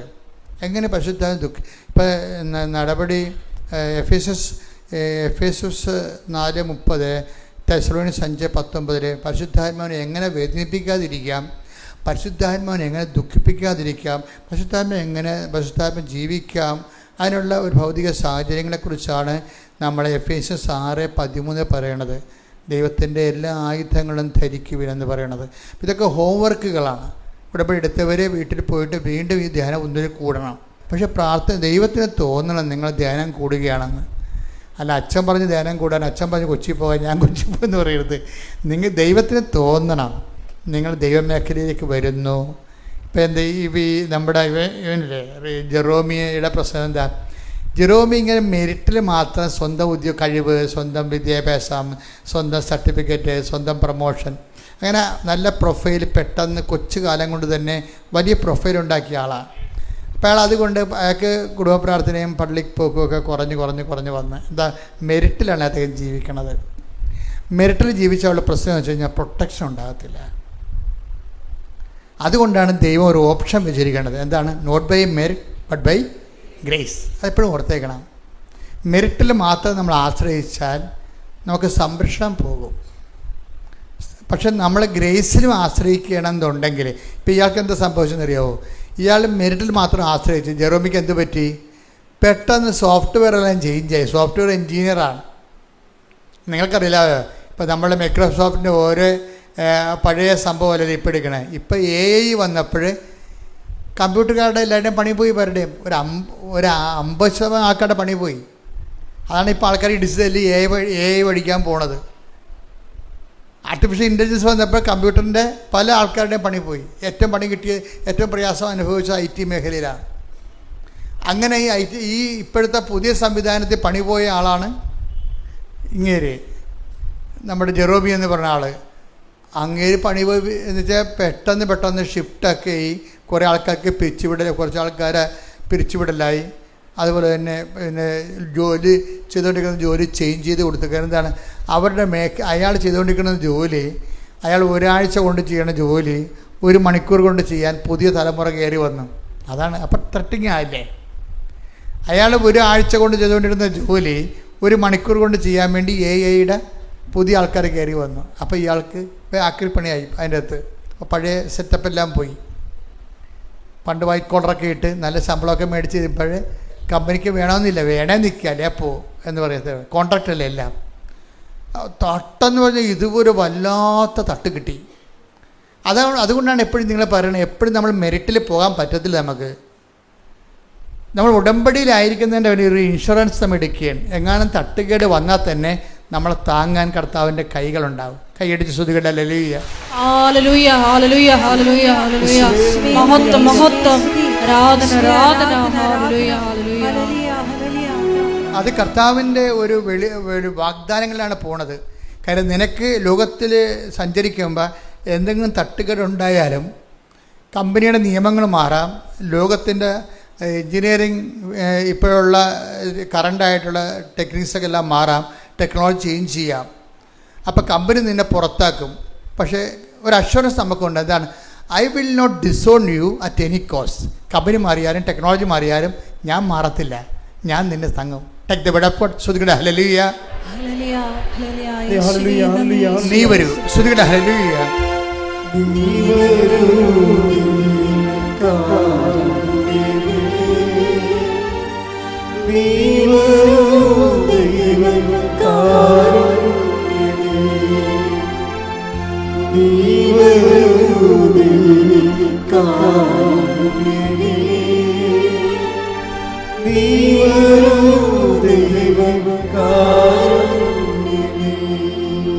പരിശുദ്ധ പരമദിവ്യകാരുണ്യത്തിന് ആരാധനയും സ്തുതിയും പുകഴ്ചയും ഉണ്ടായിരിക്കട്ടെ. എബ്രായർ 13:5.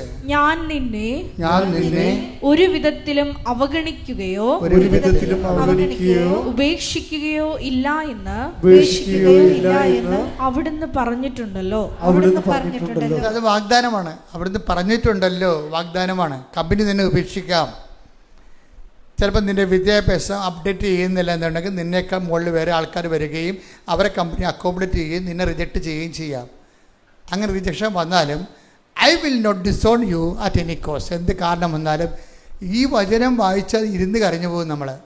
ദൈവം എന്ത് ദീർഘവീക്ഷണത്തോടെയാണ് നമ്മളെ വേകുലങ്ങളെ വേവലാതികളെ കണ്ടുകൊണ്ട് അതിനെപ്പോലും നമ്മളെ കവർ ചെയ്തുകൊണ്ടാണ് ബൈബിൾ എഴുതിയിരിക്കുന്നത്.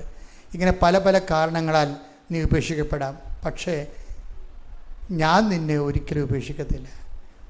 അതിപ്പോൾ നമ്മൾ അഷുറൻസ് ചെയ്യണത്, ഇൻഷുർ ആക്കുന്നതിൻ്റെ കാരണം ഉടമ്പടിയിലൂടെയാണ്. അതുകൊണ്ടാണ് ഈ മനുഷ്യൻ ഉടനെ വീട്ടിലായി കഴിഞ്ഞപ്പോൾ, ജോലി നഷ്ടപ്പെട്ട് വീട്ടിലായി കഴിഞ്ഞപ്പോൾ അദ്ദേഹം അമ്മയുടെ ബാഗിൽ അബുദാബി പള്ളി ചെന്നപ്പോൾ 8 മാസത്തിന് മുമ്പാണ് ആരോ ഒരു കൃപാസനം പത്രം കൊടുത്തു. അത് കൃപാസനത്തെക്കുറിച്ച് കേട്ടുള്ള കാരണം പിന്നീട് വായിക്കാമെന്നും പറഞ്ഞ് ബാഗിനകത്ത് മേടിച്ച് വെച്ചു. പക്ഷേ ഇവർ അമ്മയും വായിച്ചില്ല, മകനും വായിച്ചില്ല. എന്താ കാര്യം? അത് വായിക്കാതെ ഞങ്ങൾ ജീവിക്കുന്നുണ്ട്. പിന്നെ അതാണ് പ്രശ്നം. ഇത് വായിക്കേണ്ട ആവശ്യം ഞങ്ങൾക്കില്ല. ഞങ്ങൾക്ക് ആവശ്യം ശമ്പളമുണ്ട്, മാന്യമായ ജീവിതമുണ്ട്, എല്ലാവരും ഞങ്ങളെ ആശ്രയിച്ച് ജീവിക്കുന്നുണ്ട്. പിന്നെ എന്തിനാണ് ഞങ്ങളിന്ന് ദൈവത്തെ ആശ്രയിക്കുന്നത്? ഇത് വലിയ പ്രശ്നമാണ് കേട്ടോ. എല്ലാവരും മറ്റുള്ളവരും നമ്മളെ ആശ്രയിച്ച് ജീവിക്കുമ്പോൾ നമുക്ക് ദൈവത്തെ ആശ്രയിക്കാൻ പറ്റത്തില്ല. അതൊരു ഗതികെട്ട അവസ്ഥയാണ് ശരിക്കും പറഞ്ഞാൽ. ഈ പത്രം 8 മാസത്തിൻ്റെ തിരുന്നിട്ട് പോലും ഇവർ എടുക്കേണ്ട ആവശ്യമില്ല അവർക്ക്. ഇപ്പോഴാണ് മകൻ പാകത്തായി കഴിഞ്ഞപ്പോഴാണ് അമ്മക്ക് തോന്നിയത്, എടാ കൃപാസനത്തിൽ ഇങ്ങനെ കുറേ സംഭവങ്ങളൊക്കെ മാതാവ് ചെയ്യുന്നുണ്ടല്ലോ, മകനെ രക്ഷിക്കാൻ മാതാവിന് പറ്റുമായിരിക്കും എന്നും പറഞ്ഞിട്ട് മകൻ ഈ പത്രം എടുത്ത് കൊടുക്കും. ഇപ്പോൾ അവനും മുള്ളൊക്കെ ഒടിഞ്ഞ് തണ്ടല്ലൊടിഞ്ഞിരിക്കുകയാണ്. എന്താ കാര്യം? തൻ്റെ മെറിറ്റ് ഡാമേജായി. എത്ര മെറിറ്റ് ഉണ്ടെന്ന് പറഞ്ഞിട്ടും അത് ഡാമേജായിരിക്കുകയാണ്. അപ്പോഴെന്ത് ചെയ്യുക? അവനത് വായിച്ച് അവനുടനെ ഓൺലൈൻ എടുത്ത് ഉടമ്പടി എടുത്ത് അത് വായിച്ച ഉടനെ ജെറമി പറയണത്, എൻ്റെ അവസ്ഥ കാരണം എനിക്ക് ഉടമ്പടി എടുക്കാനുള്ളൊരു സാഹചര്യമായി. ഞാനീ പത്രം വായിച്ച ഉടനെ ഓൺലൈൻ ഉടമ്പടി എടുത്ത്. അപ്പോഴാണ് ഞാൻ ഓർക്കുന്നത്, ദൈവമേ ഓൺലൈൻ ഉടമ്പടി ജനങ്ങളെ നിങ്ങളാരും വേദനിക്കരുത്, ഒറ്റക്കല്ല, കർത്താവ് നിങ്ങളുടെ കൂടെയുണ്ട്. കൃപാസനം മാതാവ് പറന്ന് സഞ്ചാരിയായിട്ട് നിങ്ങളുടെ മുമ്പിൽ എത്താൻ വേണ്ടി അന്റാർട്ടിക്കയിലുള്ളൊരു നെറ്റ് ഉണ്ടെങ്കിൽ ഉടമ്പടി ചെയ്യാൻ വേണ്ടിയാണ് അന്ന് കോവിഡ് കാലത്ത് ദൈവം തന്നാണ് ഓൺലൈൻ ഉടമ്പടി. അപ്പോൾ പല ആൾക്കാരും എന്നോട് ചോദിച്ചു, അച്ഛാ ഈ ഓൺലൈൻ ഉടമ്പടി എന്ന് പറയുമ്പോൾ യഥാർത്ഥ ഉടമ്പടി 2018 ഉടമ്പടി എടുത്ത അനുഭവം കിട്ടിയ ആൾക്കാർ എന്നോട് ചോദിച്ചു, ഈ നമ്മുടെ യഥാർത്ഥ ഉടമ്പടിയുടെ അനുഭവം ഓൺലൈൻ കിട്ടുക?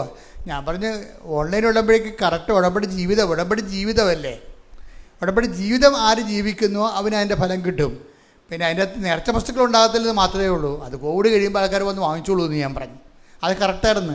എത്രയോ മനുഷ്യരാണ് ഇവിടെ എത്തുന്നതിന് മുമ്പ്. ഇപ്പോഴത്തെ നിങ്ങൾക്കറിയാമല്ലോ, നിങ്ങൾ ഇപ്പോൾ ഒക്ടോബർ മാസം 4-ാം ശനിയാഴ്ചയാണ് റാലി.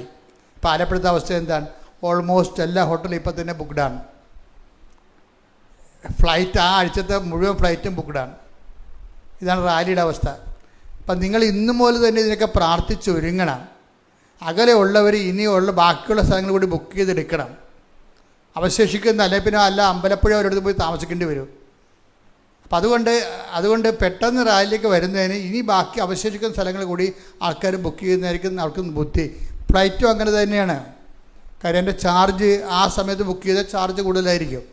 ഇപ്പോൾ ഒക്ടോബർ മാസം 4-ാം ശനിയാഴ്ചയാണ് റാലി.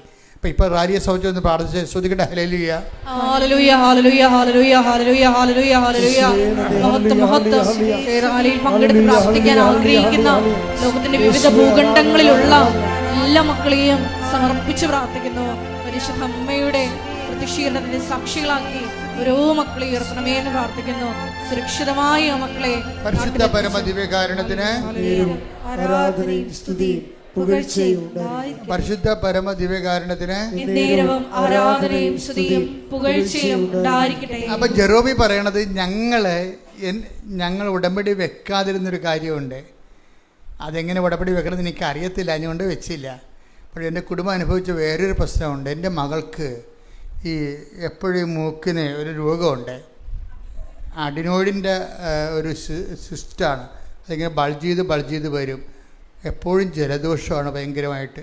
ഇപ്പോൾ ഡോക്ടറിനെ കാണിച്ചപ്പോൾ ആ കൊച്ച് എപ്പോഴും ഇങ്ങനെ അസുഖപ്പെട്ടിരിക്കും. പല ചികിത്സകൾ നോക്കിയിട്ട് നടക്കാതിരിക്കുകയായിരുന്നു. ഉടമ്പടി ഞങ്ങളത് വെച്ചിട്ടില്ല. കാര്യം അത് അവർക്ക് അത്രയും ദൈവത്തെക്കുറിച്ച് അറിവില്ലല്ലോ. അപ്പം അവർക്കുള്ള അടിയന്തര പ്രശ്നം എന്താണ്? ജോലി നഷ്ടപ്പെട്ടതല്ലേ, അതാണ് വെച്ചിരിക്കുന്നത്. പക്ഷേ എന്നെ സംഭവിച്ചെന്ന് കഴിഞ്ഞാൽ ഈ അഡിനോയിഡിൻ്റെ അസുഖം കൊച്ചിന് മാസങ്ങളോ വർഷങ്ങളായിട്ടുള്ളതാണ്. ഡോക്ടർ പറഞ്ഞ് അത് ഓപ്പറേഷൻ ചെയ്യണമെന്ന് പറഞ്ഞ്. അപ്പോൾ ഓപ്പറേഷൻ ചെയ്യാൻ വേണ്ടിയുള്ള പ്ലാനാണ് ഇരിക്കുന്നത്. പക്ഷേ എന്ത് ചെയ്ത് ഉടമ്പടി എടുത്തതിന് ശേഷം പിന്നീട് ഇവർ വന്ന് ഇവിടെ തീർത്ഥാടന ഉടമ്പടി എടുത്തപ്പോൾ എന്നാ പറ്റി? അതിൻ്റെ അകത്ത് ഉള്ളത് എന്താണ്? ഉടമ്പടി തൈലമാണ് ഉള്ളത്. അപ്പോൾ ഉടമ്പടി തൈലം എടുത്ത് ഈ അഡിനോയിഡിനെ അവർ വിശ്വാസപ്രമാണം ചൊല്ലി അവർ പെട്ടാൻ തുടങ്ങി. ഈ ജെറോമി എന്ന് പറയാനും വൈഫെന്ന് പറയാനും പക്കായിട്ട് അവർ ഉടമ്പടിയിലോട്ട് കറക്റ്റ്. അതാണ് ഞങ്ങൾ ഉടമ്പടി ജീവിതം തുടങ്ങിയെന്നാണ് അവർ പറഞ്ഞത്. അല്ല, ഉടമ്പടി പ്രാർത്ഥന തുടങ്ങിയെന്നല്ല പറഞ്ഞത്.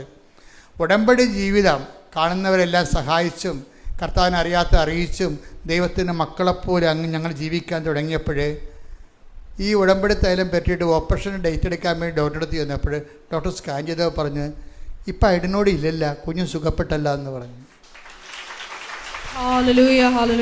പക്ഷേ നിങ്ങൾ ചിന്തിച്ചേ, അവരത് ഉടമ്പടി വെച്ചിട്ടില്ല. നിങ്ങൾ ഉടമ്പടി വെച്ചില്ലെന്ന് ദൈവം അങ്ങനെ പറയാമോ? അവർ ഉടമ്പടി വെച്ചിട്ടില്ല അതുകൊണ്ട് എടുക്കണമെന്ന് പറയാമോ? അങ്ങനെയല്ല. ദൈവം നമ്മൾ ദൈവ വഴിയിലേക്ക് വരുമ്പോൾ പിന്നെ നീ വെക്കാത്തതും ദൈവത്തിന് പ്രശ്നമില്ല. നിന്റെ ടോട്ടലായിട്ടാണ് ദൈവം സംരക്ഷിക്കണത്. കൈയടിച്ച് ശ്രദ്ധിക്കട്ടെ.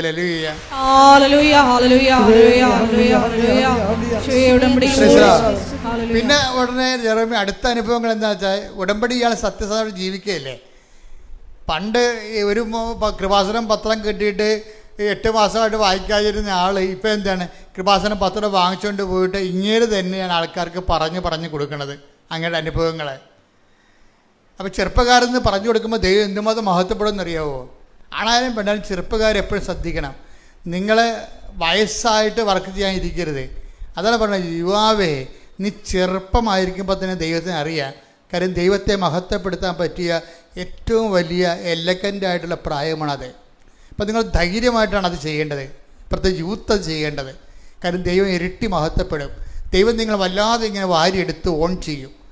അപ്പം അതുകൊണ്ടൊന്ന് പ്രാർത്ഥിക്കുക. കർത്താവ് ദൈവമേ, കർത്താവായ ദൈവമേ, എല്ലാ യുവജനങ്ങളെയും പ്രത്യേകം അനുഗ്രഹിക്കണം. നീ പ്രത്യേകമായി അനുഗ്രഹിക്കണം. അവർക്ക് വിശ്വാസത്തോടെ ആ വിശ്വാസം പ്രഘോഷിക്കാൻ അവർക്ക് പ്രത്യേക അഭിഷേകം നൽകണം. അവർക്ക് ദൈവസ്നേഹം നൽകണം.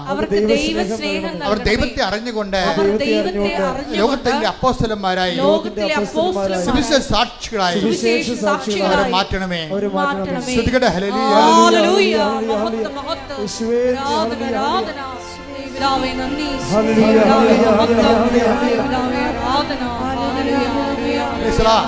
ഇപ്പൊ ജെറോമി സത്യസന്ധമാണെന്ന് ദൈവത്തിന് തോന്നണം ആൾ സത്യസന്ധനാണെന്ന്. പിന്നെന്താ പറയണേ, ഞാൻ ഈ വീട്ടിൽ ഇരുന്നിട്ട് 100 കമ്പനികൾക്ക്, IT കമ്പനികൾക്ക് ആപ്ലിക്കേഷൻ വിട്ടു. 100 കമ്പനികൾക്ക്. ആർക്കും എന്നെ വേണ്ട. ഇത്ര എക്സ്പീരിയൻസ് ഉണ്ടെന്ന് പറഞ്ഞിട്ടും ഇന്ന കമ്പനി ഞാൻ വർക്ക് ചെയ്തതായിട്ട് ഹൈ പ്രൊഫൈൽ കാണിച്ചിട്ടും ഒരു മനുഷ്യന് എന്നെ വേണ്ട. അപ്പം ഞാൻ ഓർത്തിൻ്റെ ജീവിതം മൊത്തം ഇരുട്ട് കയറി, ഞാൻ തീർന്നെന്ന് വിചാരിച്ചു. ആരെല്ലാം തീർന്നെന്ന് പറഞ്ഞാലും അന്തിമ വാക്ക് കർത്താവിൻ്റെതാണ്. കർത്താവ് തീർന്നില്ലെന്ന് പറഞ്ഞാൽ നമ്മൾ തീർന്നില്ല. ശ്രുതികട്ടെ ഹല്ലേലൂയ.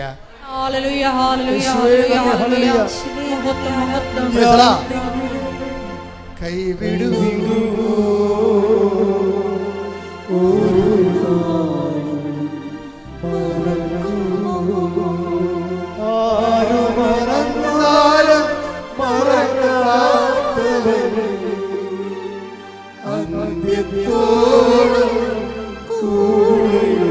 ചെറുതി പാടുക.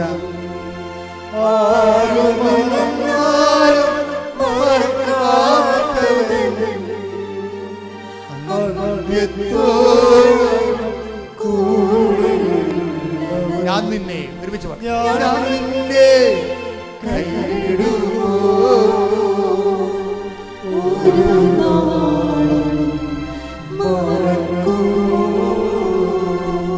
പരിശുദ്ധ പരമദിവ്യകാരുണ്യത്തിന്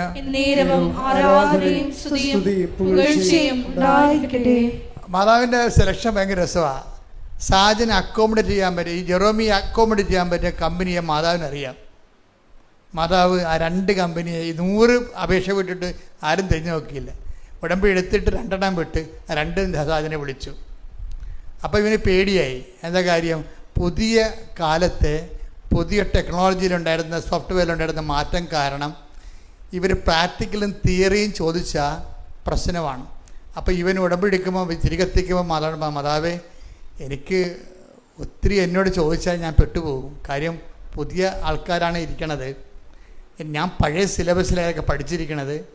അപ്പോൾ എനിക്ക് പ്രാക്ടിക്കലും എനിക്ക് പ്രശ്നമാണ്, തിയറിയും എനിക്ക് പ്രശ്നമാണ്. ഒത്തിരി ചോദ്യങ്ങൾ ചോദിച്ചാൽ ഞാൻ പെട്ടുപോകും, എന്നെ സഹായിക്കണം. അപ്പോൾ പണ്ട് ഭയങ്കര മെരിട്ടാണെന്ന് പറഞ്ഞ ആൾ പറയണ കണ്ടില്ലേ, എനിക്കിപ്പോൾ മെരിട്ടില്ലെന്നാണ് പറയണത്. കണ്ട, അതാണ് വിഷയം. ആ ഗ്രോത്ത് മനസ്സിലാക്കണം. എനിക്കിപ്പോൾ മെരിട്ടില്ല എന്നാണ് പറഞ്ഞത്. ദൈവദൃശ്യനിൽ പറയുകയാണ്, എൻ്റെ മെരിട്ട് നിൻ്റെ കൃപയാണെന്ന്. ഇത് പറഞ്ഞിട്ട് ഇവൻ പോകുമ്പോൾ ഇവനോട് ഇൻ്റർവ്യൂ ചെല്ലുമ്പോൾ എന്താ സംഭവം എന്നറിയാമോ? 8-9 പ്രാക്ടിക്കലും 8-9 തിയറിയും ചോദിക്കേണ്ട സ്ഥലത്ത് ഇവനെ അറിയാവുന്ന 2 തിയറിയും 2 പ്രാക്ടിക്കലും ചോദിച്ച് ഇൻ്റർവ്യൂ ക്ലോസ് ചെയ്ത്. അയ്യോ, ഇത് ഭയങ്കര രസമാണ്. അമ്മ ഇങ്ങനെ കൂടെ നിൽക്കുകയാണ്. അമ്മ നമ്മുടെ കൂടെ ഇങ്ങനെ വരും. അമ്മ ഇങ്ങനെ കൂടെ വരും. എന്ത് ചോദിക്കണം, എന്ത് ചോദിക്കണ്ട, എന്ത് നമുക്കറിയാം. ഇങ്ങനെ സപ്പോർട്ടെന്ന് പറഞ്ഞാൽ വല്ലാത്ത ദൈവത്തിൻ്റെ ഒരു അമ്മ രൂപം എന്ന് പറയുന്നതുണ്ടല്ല. ദൈവത്തിന് അമ്മയാകാൻ പറ്റാത്തത് കൊണ്ട് തന്നെയാണ് പരിശുദ്ധ അമ്മയെ ഭൂമിയിൽ സൃഷ്ടിച്ച് ഒരു അമ്മഭാവം ഉൾക്കൊണ്ടുകൊണ്ട് ആ വാത്സല്യം പോലെ തന്നെ ഇങ്ങനെ സഞ്ചരിച്ച് വരും. എന്നിട്ട് ഇതേപോലെ തന്നെ എന്നിട്ട് പറയണേ, സാധാരണഗതിയിൽ 2 മാസം 2.5 മാസം കഴിയുമ്പോഴാണ് അവർ ഈ ജോലി കിട്ടിക്കഴിഞ്ഞാൽ അവർ വിളിക്കണത്. ഞാൻ 29-ാം തീയതി ഇൻ്റർവ്യൂവിന് പോയത്, എനിക്ക് 30-ാം തീയതി തന്നെ ജോലിക്ക് കയറ്റിയെന്ന്. എന്നിട്ട് പറയണത് ടൈം ഷോർട്ടണിങ് എന്നൊക്കെ അച്ഛൻ പറയത്തില്ലേ, ഇതാണ് ടൈം ഷോർട്ടണിങ് എന്ന്. ലൈറ്റ് വെയ്റ്റനിങ് എന്ന് അച്ഛൻ പറയത്തില്ലേ, ഇതാണ് ലൈറ്റ് വെയ്റ്റനിങ് എന്ന്. നോക്കിയേ, ഉടമ്പടി എല്ലാം കാണാതെ പഠിച്ചിരിക്കുകയാണ്. ഉടമ്പടിയുടെ features not by merit but by grace, time shortening, light weightening. എന്താണ്? എല്ലാം ദൈവം ഈ ഒറ്റ പാക്കേജിൽ, ഇതെല്ലാം വാഗ്ദാനങ്ങളാണ് ദൈവത്തിൻ്റെ. സമയച്ചുരുക്കവും ഭാരലഘുത്വവും വലിയ ഭാരങ്ങൾ. അതിന് ആ കുഞ്ഞിന് ഓപ്പറേഷൻ ചെയ്യാൻ പോകുന്നതാണ്. അതിനെ വെറും ഒരു ഉടമ്പടി തൈലം കൊണ്ട് സിമ്പിളാക്കി കളഞ്ഞു. ഭാരം മാറ്റിയതിൻ്റെ എല്ലാം. അത് ലൈറ്റ് വെയ്റ്റിങ് എന്ന് പറയണതും ഭാരച്ചുരുക്കം. ഇങ്ങനെ ഉടമ്പടി. ഇനി രസമെന്ന് പറയണത് ഇതുപോലെ തന്നെയാണ്. കഴിഞ്ഞ ദിവസങ്ങളിൽ ഒരു ജയമോൻ്റെ സാക്ഷ്യം കൂടി പറയാം പെട്ടെന്ന് 2 മിനിറ്റ്. കാര്യം എനിക്ക് ഭയങ്കര ഇഷ്ടപ്പെട്ടൊരു സാക്ഷ്യമാണ്. എന്താ കാര്യം വെച്ച് കഴിഞ്ഞാൽ ജയ്മോൻ ഒരു ട്രാൻസ്പോർട്ട് കണ്ടക്ടറാണ്. അദ്ദേഹത്തെ സർവീസ് കഴിഞ്ഞ് രാത്രി 10 മണിക്ക് വണ്ടി ഗ്യാരേജിൽ കയറ്റിയിട്ട് അദ്ദേഹത്തിൻ്റെ ബൈക്ക് എടുത്ത് തിരിഞ്ഞു വന്നപ്പോൾ കോട്ടയം സ്റ്റാൻഡിൽ വെച്ച് വേറൊരു വണ്ടി ഇടിച്ചിട്ട് അയാൾക്ക് തകർന്നു പോയി. വാരിപ്പേറ്റ് 5 ഒടിഞ്ഞ്, തോളലിലൊടിഞ്ഞ്, പിന്നെ കണ്ടീഷൻസ് എല്ലാം മാറി. ICUലൊക്കെ ആയിരുന്നു. അതിനുശേഷം തിരിച്ചു വന്നെങ്കിലും ഈ എല്ലുകളൊന്നും കൂടിയില്ല. അത് കാരണം മൊത്തം പ്ലാസ്റ്ററിങ്. 2 പേരിങ്ങനെ താങ്ങിയാൽ കിടത്താൻ പറ്റത്തുള്ളൂ, 2 പേര് താങ്ങിയാൽ മൂത്രമൊഴിക്കാൻ പറ്റും, എഴുന്നേൽപ്പിക്കാൻ പറ്റത്തുള്ളൂ.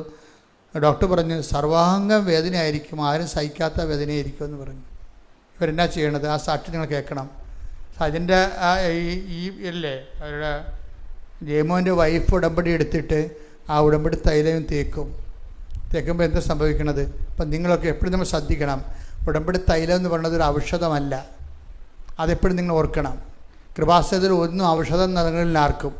കൃപാസനത്തിൽ ഒരു ചികിത്സയുമില്ല. കൃപാസനത്തിൽ എന്താണ്? വിശ്വാസ പ്രയോഗങ്ങളാണുള്ളത്. ഇതെല്ലാം മാധ്യമങ്ങളാണ്. നമ്മുടെ വിശ്വാസം നമുക്ക് പല രീതിയിൽ വിശ്വാസം പ്രാർത്ഥനയാക്കാം, വിശ്വാസം പ്രഖ്യാപനമാക്കാം, വിശ്വാസം പ്രയോഗമാക്കാം. അപ്പോൾ ഉടമ്പടിയിലാണ് ഈ നേർച്ച വസ്തുക്കളിൽ ഒരിക്കലും ഓർക്കണം. തൈലം, അച്ഛൻ തൈലം കൊടുത്തു, ആൾക്കാരെ പരിചയം വന്നിട്ട് കഥയില്ല. കാര്യം തൈലം അഭിഷേകമായി ഇതായിട്ട് കൊടുക്കുകയല്ല. തൈലം എന്ന് പറഞ്ഞത് നമ്മളെ ഈ ധാനേന്ദ്രം കുഴമ്പോ അല്ലെങ്കിൽ ആയുർവേദ തൈലം പോലെ കൊടുക്കുകയല്ലത്. അത് നമ്മുടെ വിശ്വാസം യേശു കർത്താവാണെന്ന്. അത് റോമ 10:9 എന്താണ്? യേശു കർത്താവാണെന്ന് അത്തരം കൊണ്ട് ഏറ്റുപറയുകയും ദൈവം അവന് മരിച്ചവെന്ന് ഉയർപ്പിച്ചെന്ന് ഹൃദയത്തിൽ വിശ്വസിക്കുന്നതാണ് വിശ്വാസം. ഈ ദൈവം അവന് മരിച്ചവെന്ന് ഉയർപ്പിച്ചുവെന്ന് വിശ്വസിക്കുമ്പോൾ ആ വിശ്വാസത്തെ നമ്മൾ പ്രയോഗിക്കാം, ആ വിശ്വാസത്തെ നമ്മൾ പ്രഖ്യാപിക്കാം, ആ വിശ്വാസത്തെ നമ്മൾ പ്രാർത്ഥിക്കാം. പ്രാർത്ഥനയേക്കാൾ വലുതാണ് പ്രഖ്യാപനം. അപ്പോൾ നമ്മളുടെ പ്രാർത്ഥനയുണ്ട് നമുക്ക്, അതുപോലെ കാരുണ്യ പ്രവർത്തികളിലൂടെ പ്രഖ്യാപനമുണ്ട്, അതുപോലെ തന്നെ പ്രയോഗങ്ങളുമുണ്ട്. ആ പ്രയോഗം എന്ന് പറയുന്നത് എന്താണ്? നേർച്ച വസ്തുക്കളെ യേശുനാമത്തിൽ വെഞ്ചരിച്ചിട്ട് വിശ്വാസ പ്രമാണം ചൊല്ലി കർത്താവിൻ്റെ ശക്തി അവരിലേക്ക് പ്രവർത്തിക്കാനുള്ള മാധ്യമം മാത്രമാണിത്. അതുകൊണ്ട് തന്നെയാണ് ആർക്കാണ് കർത്താവിൻ്റെ ശക്തി ആവഹിപ്പിക്കാൻ പറ്റണത്? കർത്താവിൻ്റെ ശക്തി എങ്ങനെയാണ് ചെയ്യണത്? ആവഹിക്കുകയാണ് ചെയ്യണത്. നമ്മുടെ നേരത്തെ വായിച്ചില്ലേ 2 Corinthians 12:9 യേശുക്രിസ്തുവിൻ്റെ ശക്തി പറഞ്ഞേ, എന്നിലേക്ക് ആവസിക്കുന്നതിന് വേണ്ടി ഞാൻ എൻ്റെ ബലഹീനതയെ ഓർത്തുകൊണ്ട് പ്രശംസിക്കുമെന്ന് പറഞ്ഞത് ഒരു പ്രാർത്ഥനാ രീതിയാണ്. സ്തുതിപ്പിൻ്റെ പ്രാർത്ഥനയാണത്. അത് പ്രാർത്ഥനാ രീതിയാണ്. അതുപോലെ തന്നെ യേശുക്രിസ്തുവിന്റെ ശക്തി എന്നിലേക്ക് ആവസിക്കാൻ വേണ്ടി എനിക്ക് പ്രഖ്യാപിക്കാം യേശു കർത്താവാണെന്ന്. യേശു കർത്താവാണെന്ന് പ്രഖ്യാപിക്കാൻ വേണ്ടിയാണ് ഞാൻ വിശ്വാസം പരസ്യമായിട്ട് പ്രഖ്യാപിക്കണത്. വിശ്വാസം സ്വകാര്യമായിട്ട് വെച്ചുകൊണ്ടിരിക്കാനുള്ളതല്ല.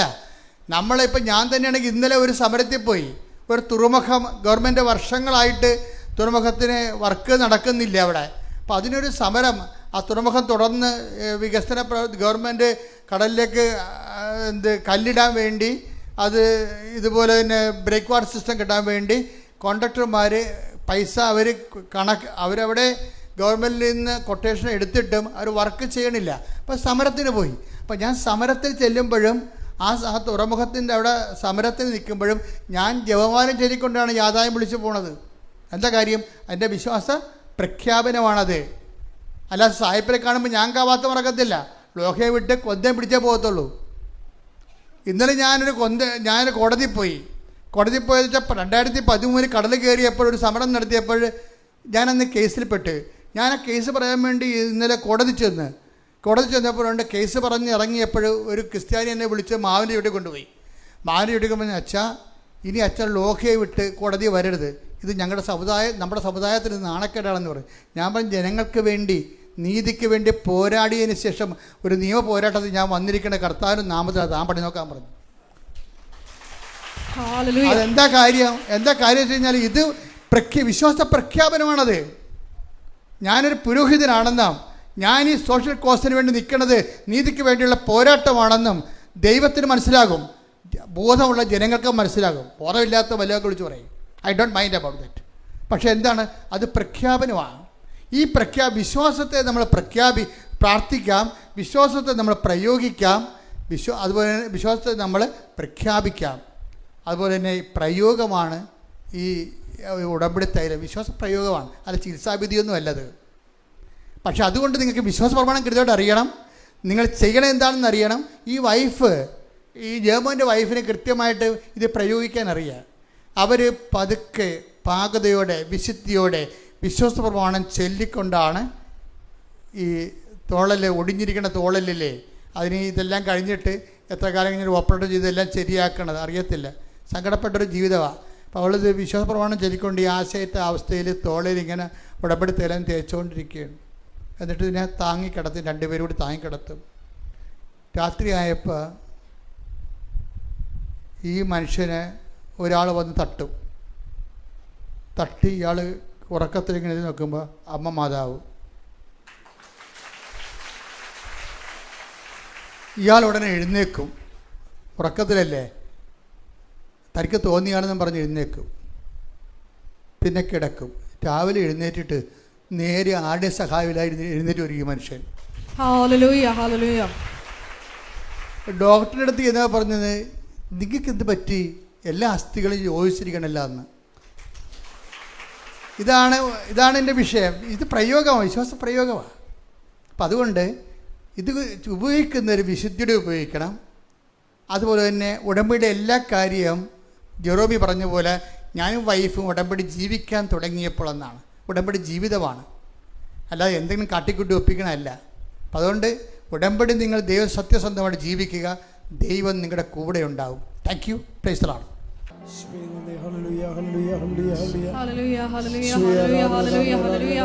മൗനമായി പ്രാർത്ഥിക്കേണ്ട സമയമാണ്. നിങ്ങളുടെ വ്യക്തിപരമായ ആവശ്യങ്ങൾ നമ്മൾ നല്ലവണ്ണം രാവിലെ ആദ്യം തുടങ്ങിയപ്പോൾ തന്നെ കർത്താവ് രോഗസൊക്കെ പ്രാർത്ഥനയും ജീവിത ദുരിതങ്ങൾക്ക് വേണ്ടിയുള്ള പ്രാർത്ഥനകളും ഈശോ തന്നെ നടത്തി നമ്മളെ ഉപകരണമാക്കിക്കൊണ്ട് ഇപ്പോൾ നിങ്ങൾക്ക് മൗനമായി പ്രാർത്ഥിക്കേണ്ട സമയമാണ്. നിങ്ങളുടെ കണ്ണീരിന് അച്ഛൻ അഡ്രസ്സ് ചെയ്യാത്ത കണ്ണീരുണ്ടെങ്കിൽ ഇപ്പോൾ കൈകൾ കൊപ്പി ഈ ആശീർവാദത്തിൻ്റെ സമയത്ത് ഈശോയോട് പറയുക.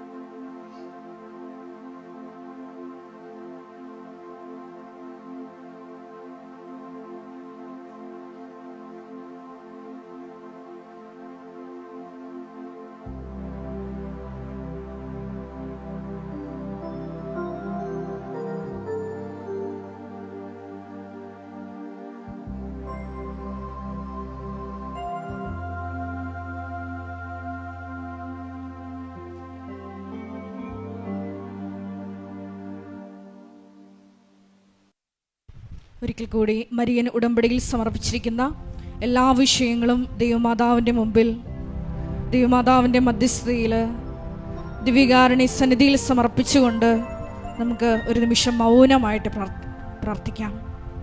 പരിശുദ്ധ അമ്മയുടെ പ്രത്യക്ഷീകരണത്തിൻ്റെ സാക്ഷികളാക്കി ഞങ്ങളെയും ഞങ്ങളുടെ കുടുംബത്തെയും ഉയർത്തണമേ എന്ന് പ്രാർത്ഥിച്ചുകൊണ്ട് നമുക്ക് ശിരസ്സ് നമിച്ച് ദിവ്യകാരുണ്യ നാഥൻ്റെ ആശീർവാദം സ്വീകരിക്കാം.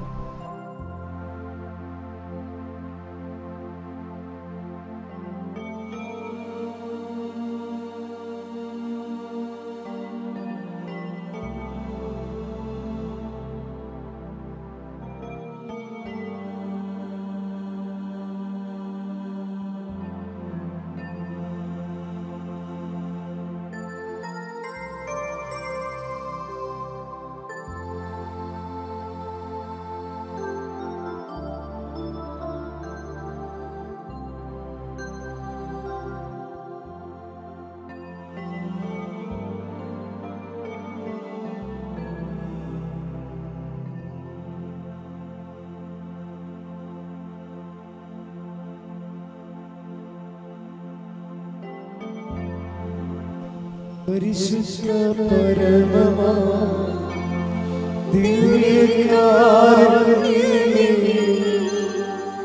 ഇന്നും എന്നും അങ്ങേക്ക് ആരാധന. പരിശുദ്ധ പരമമാ ദിവ്യകാരുണ്യമേ, ഇന്നും എന്നും അങ്ങേക്ക് ആരാധന. പരിശുദ്ധ പരമമാ ദിവ്യകാരുണ്യമേ, ഇന്നും എന്നും അങ്ങേക്ക് ആരാധന. ആവേ ആവേ ആവേ മരിയ, ആവേ ആവേ ആവേ